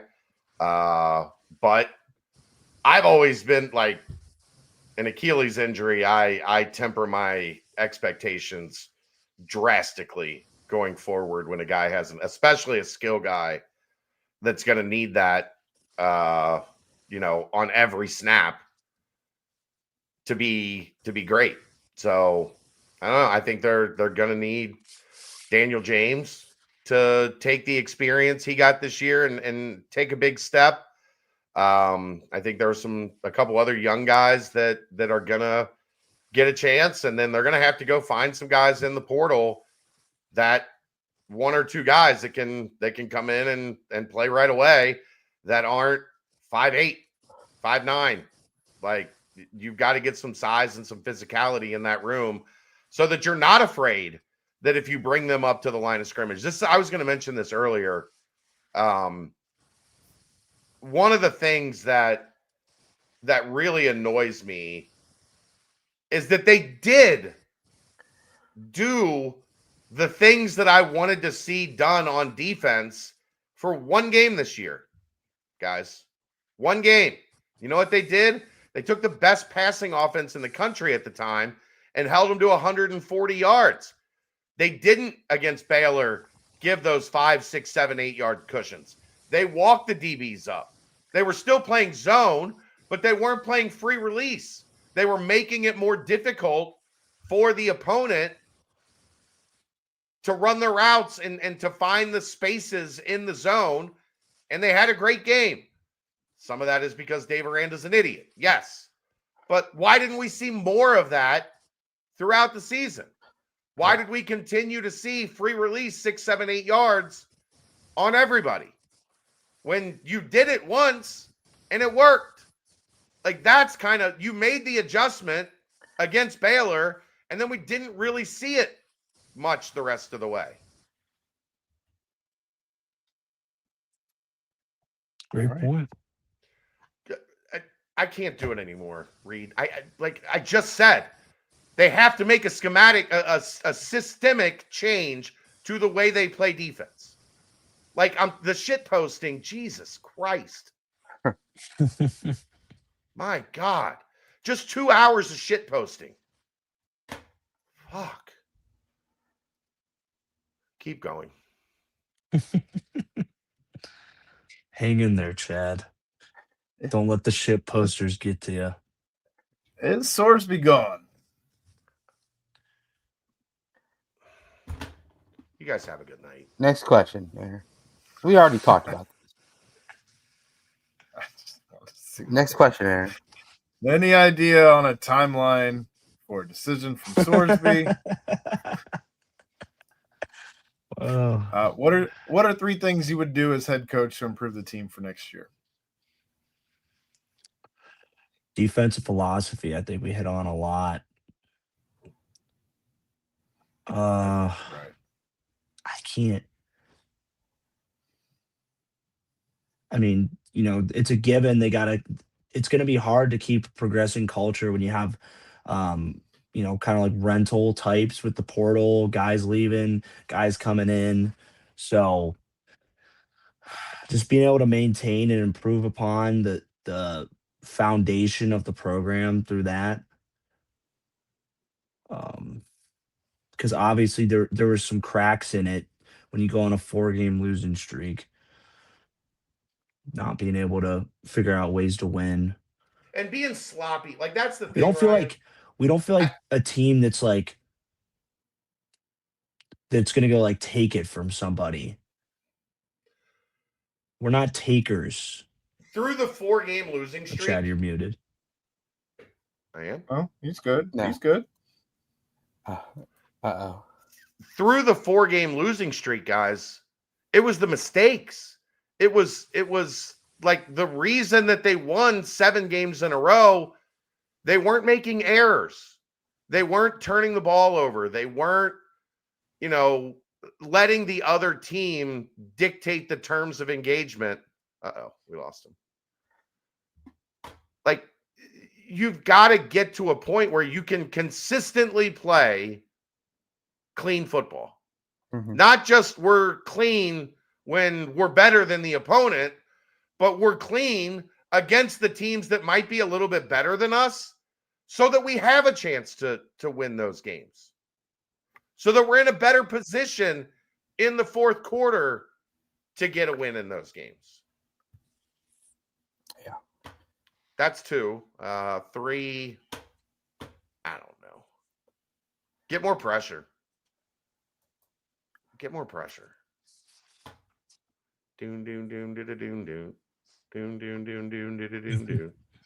Fire your coordinators. All right, Aaron, next one. That's what I would do. We know. Oh, answering the question. Do you expect any coaching staff changes?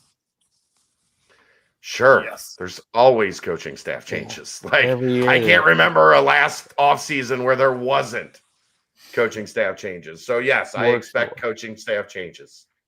Multiple. That's a good one. Get the ball to your playmakers, particularly your NFL tight end. I don't know. Whatever.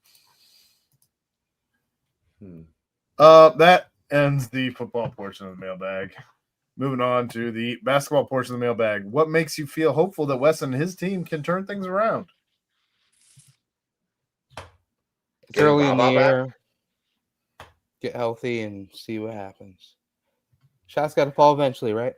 Yeah, I think they have a decent roster. I like the Inju- roster. If the injuries, Baba is one of the most impactful players. So getting him back, and then I think the shots are going to fall. They're not. Well, we said it last year, so I feel like I'm going to be beating this No, drum again. but Ryan, we knew last year historically they were relying on bad 3-point shooters to become good 3-point shooters. At least for the Abayev's an unknown because he's a freshman, but Kerr has shot the 3-ball well. Celestine's shot the 3-ball well. Like, they have guys. Day shot the 3-ball well. They have guys with a track record of at least being above average shooters. So you would think at some point in time they'll play closer to the back of their baseball card, if you will. But we're 22 point whatever percent into the season, and shooting has not been a strength. No. Yep. D. Smith, I wouldn't hold your breath on getting Slime back. Like, if it happens, it's going to be a while. And by the time it happens, we might already know where this thing's headed. This is a fun question. What's an excuse? Wes's post-game interview confused me on what that word means. Yeah, stop that. I don't make excuses followed by But I think he would tell you he's not giving you excuses, he's giving you reasons, but that's going to come off as an excuse, especially when prefaced by I don't make excuses. Used as the verb, attempt to lessen the blame attaching to, seek to defend or justify. That's the verb style. Noun, which is being used right now. A reason or explanation put forward to defend or justify a fault or offense. Tony says, pretty sure Slime won't play. The plan is to get Slime back and ready to play. I just think if and when that happens, we're probably already going to have a pretty good feel for where this season is headed. Yeah. I also gave my parents reasons, not excuses, why my homework wasn't done. Yeah. Exactly. It's the old no offense, And then you say something super offensive. Yeah, like don't get mad at me, but and then you say something that you know your parents are going to be pissed off about. Right, exactly. Do you think the Landers DDJ year gave a false pretense that West could run a top 50-ish offense because of how good those two were? Or is it simply the talent hasn't been good enough to match his offense? How many players do you think offensively they've had since then that have been better than Landers and DeJulius? 0? They haven't had anybody better than Landers. I mean, that offense is sure. still 56 in the country playing in the AAC. So, I mean, that's all adjusted for whatever. Like, they're 56th in the country. I agree. But 56 in the country is not in this league. Right. 56 in the country isn't going to get you very far. But answer my question, Brent. Who have they had offensively better than Landers since Landers left? Just offensively gifted. Nobody. I mean, no one. Bizzle showed flashes. Abaya should get there, but no, there's no one. CMOS during that one little hot streak at the beginning of last year, yeah, and then went completely cold. Yeah. So, yeah, I mean that helps. If you've got an offense that's not super system oriented, yeah, and you're running a lot of flow, and you're running a lot of like NBA ISO type stuff, you better have very, very good talent. Right. And offensively, they just haven't. I still think that Landers should appeal to the NCAA for an extra year of eligibility. In the NBA. Just appeal. It's fine. Okay. What's your assessment of the UC job in the money rules all era of college basketball, and how much are Wes's issues of his own doing versus any possible constraints that this program faces financially? I don't have an issue with those calling for Wes's job, but my bigger concern is the infrastructure to give the coach what he needs to compete in this league. In other words, does UC realistically have the money to be what we all think this program is supposed to be, or has our stature in the sport fallen because of the almighty dollar? Anybody else want to swing at it?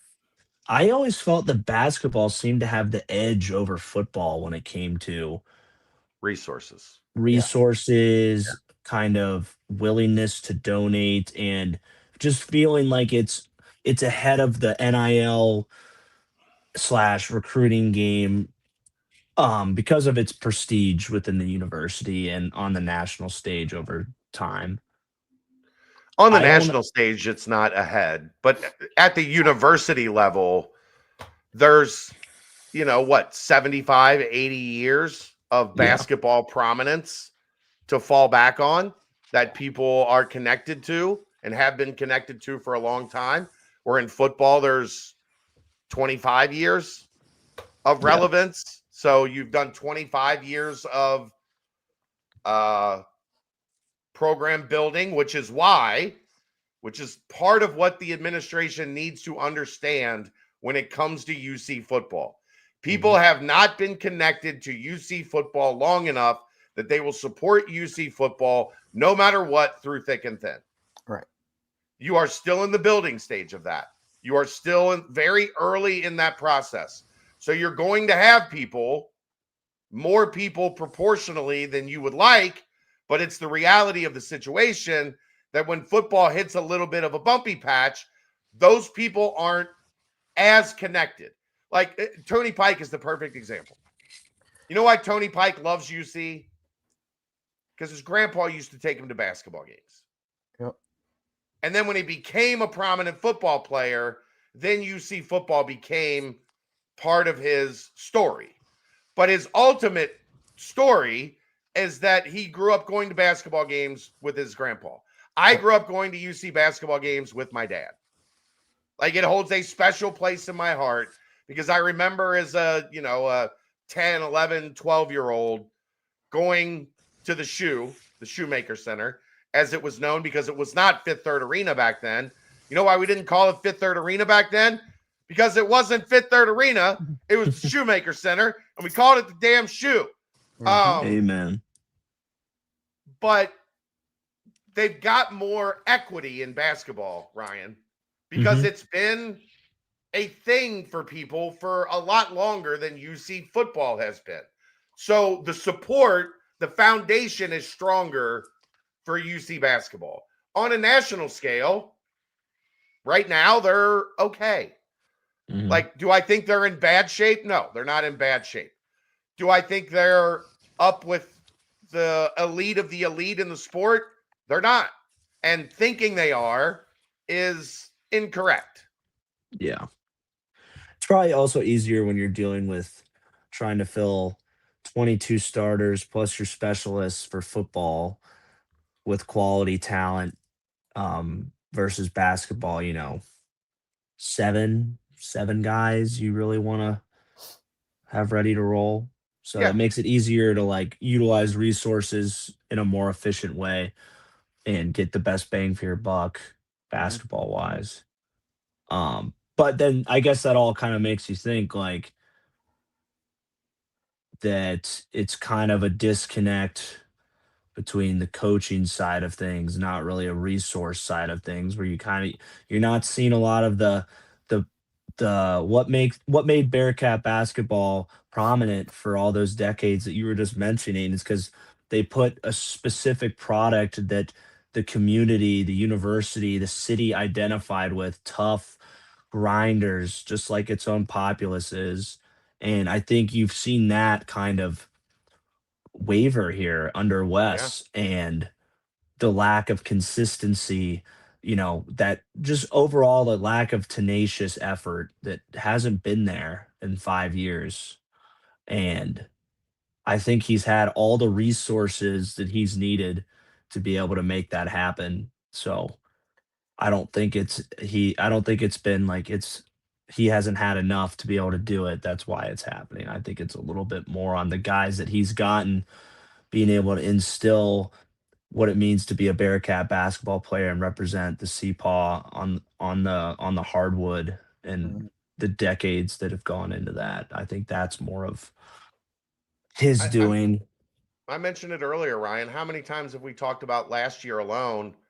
They lose a game, and then you'd expect them to come out swinging the next game Yeah. because that loss pissed them off. It pushed them over the edge, and it would take 3-4 games for them to plant Yeah. their feet in the ground and make a stand. That's not UC basketball. That's not, yeah, there have been times where there have been losses that have piled up.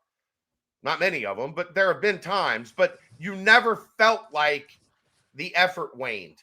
Right. And last year felt like the effort waned, and we're seeing it through the first 7 games this year that this is a team he's not getting riled up. They're not coming out as the aggressor against bad teams. So that's reason for concern. I think the job is fine. I think there is one inherent problem with this job that they're now going to have to figure out, whether it's with Wes or whether it's with somebody else. And that's Kelvin Sampson, Tommy Lloyd, Bill Self, Scott Drew, TJ Otzelberger, the money at BYU. Plus, I think Smith Young is a pretty good young coach. Texas Tech, where they've got their situation, like threading the needle of finding somebody that's going to compete at the upper level of this league is a big time challenge.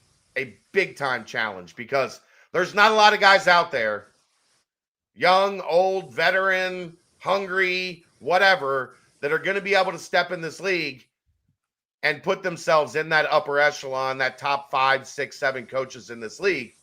So if you do make a move, and if they don't make the tournament, it's trending towards you're probably going to have to make a move. If they can bounce back and make the tournament, then Wes will be here for a little while longer. But you've got to find somebody that can elevate the program to compete with those names at the top of the league, because that's a very strong group in that top 7, 8 guys, pushing the bar higher. All right. And the last question in the basketball portion of the mailbag. I get to one game a year, live out of town, and caught the EMU game Wednesday. Wes's offense each year seemed to struggle with getting someone to the free throw line against a 2-3 zone. And on Wednesday, as was noted on a prior podcast, Buck did it a few times and mostly attacked the rim. Doesn't strike me as a great passer.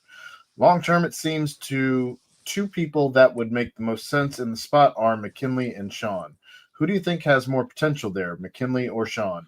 This also made me think back to the Corey Evans comment about processing speed. I can't see Chom in that spot, and I'm not sure about Baba. Slime seems like he'd be great if healthy. Are there other better options there? I mean, Celestine would be a decent option there if he's available. And Healthy. You're right on Buck. I don't think he is enough of a passer to be really good there. I think Baba would be great there because he can hit that 15-footer and he can see over pretty much anything. You know, he's not lost in the trees when that zone collapses on the middle. The problem with McKinley, I think right now, I think ultimately McKinley is the guy that would be perfect for that spot. But I don't know if he's there yet as a scorer. So the teams wouldn't have to like instantly react to him catching.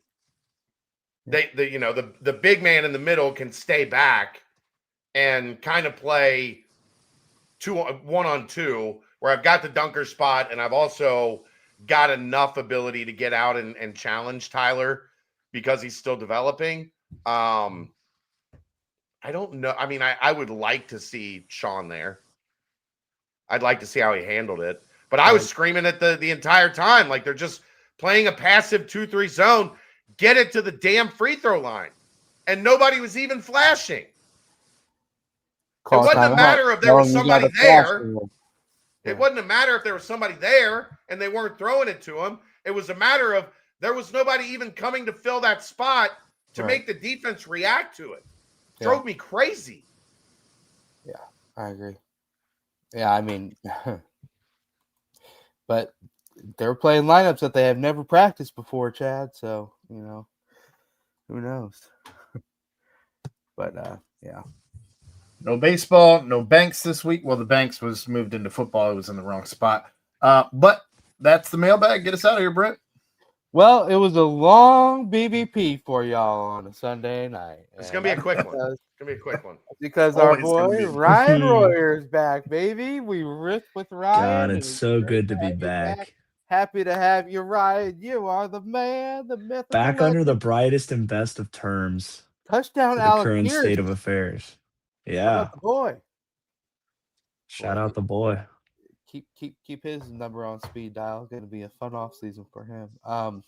But yeah, aside from that, guys, chance for redemption. Chance to bounce back. Tarleton State tomorrow night. Xavier Friday night. Tarleton State. Ooh, I see that now. But yeah, you know, in sports, there's always next game. There's always next season. There's always bowling game. So yeah, unusual to be loved they by locked anyone. in on Bearcat Journal. We're gonna have coverage leading up to everything, and hopefully wins. We're gonna talk about more wins, but you know, guys, shouts to Greg Hood, shouts to Danco Transmission Not a Care, shouts to Quick Paper Supply, shouts to Ryan Royer. But you know, guys, till next time.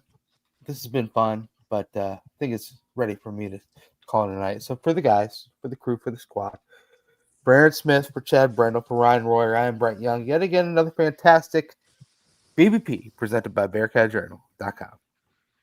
See ya!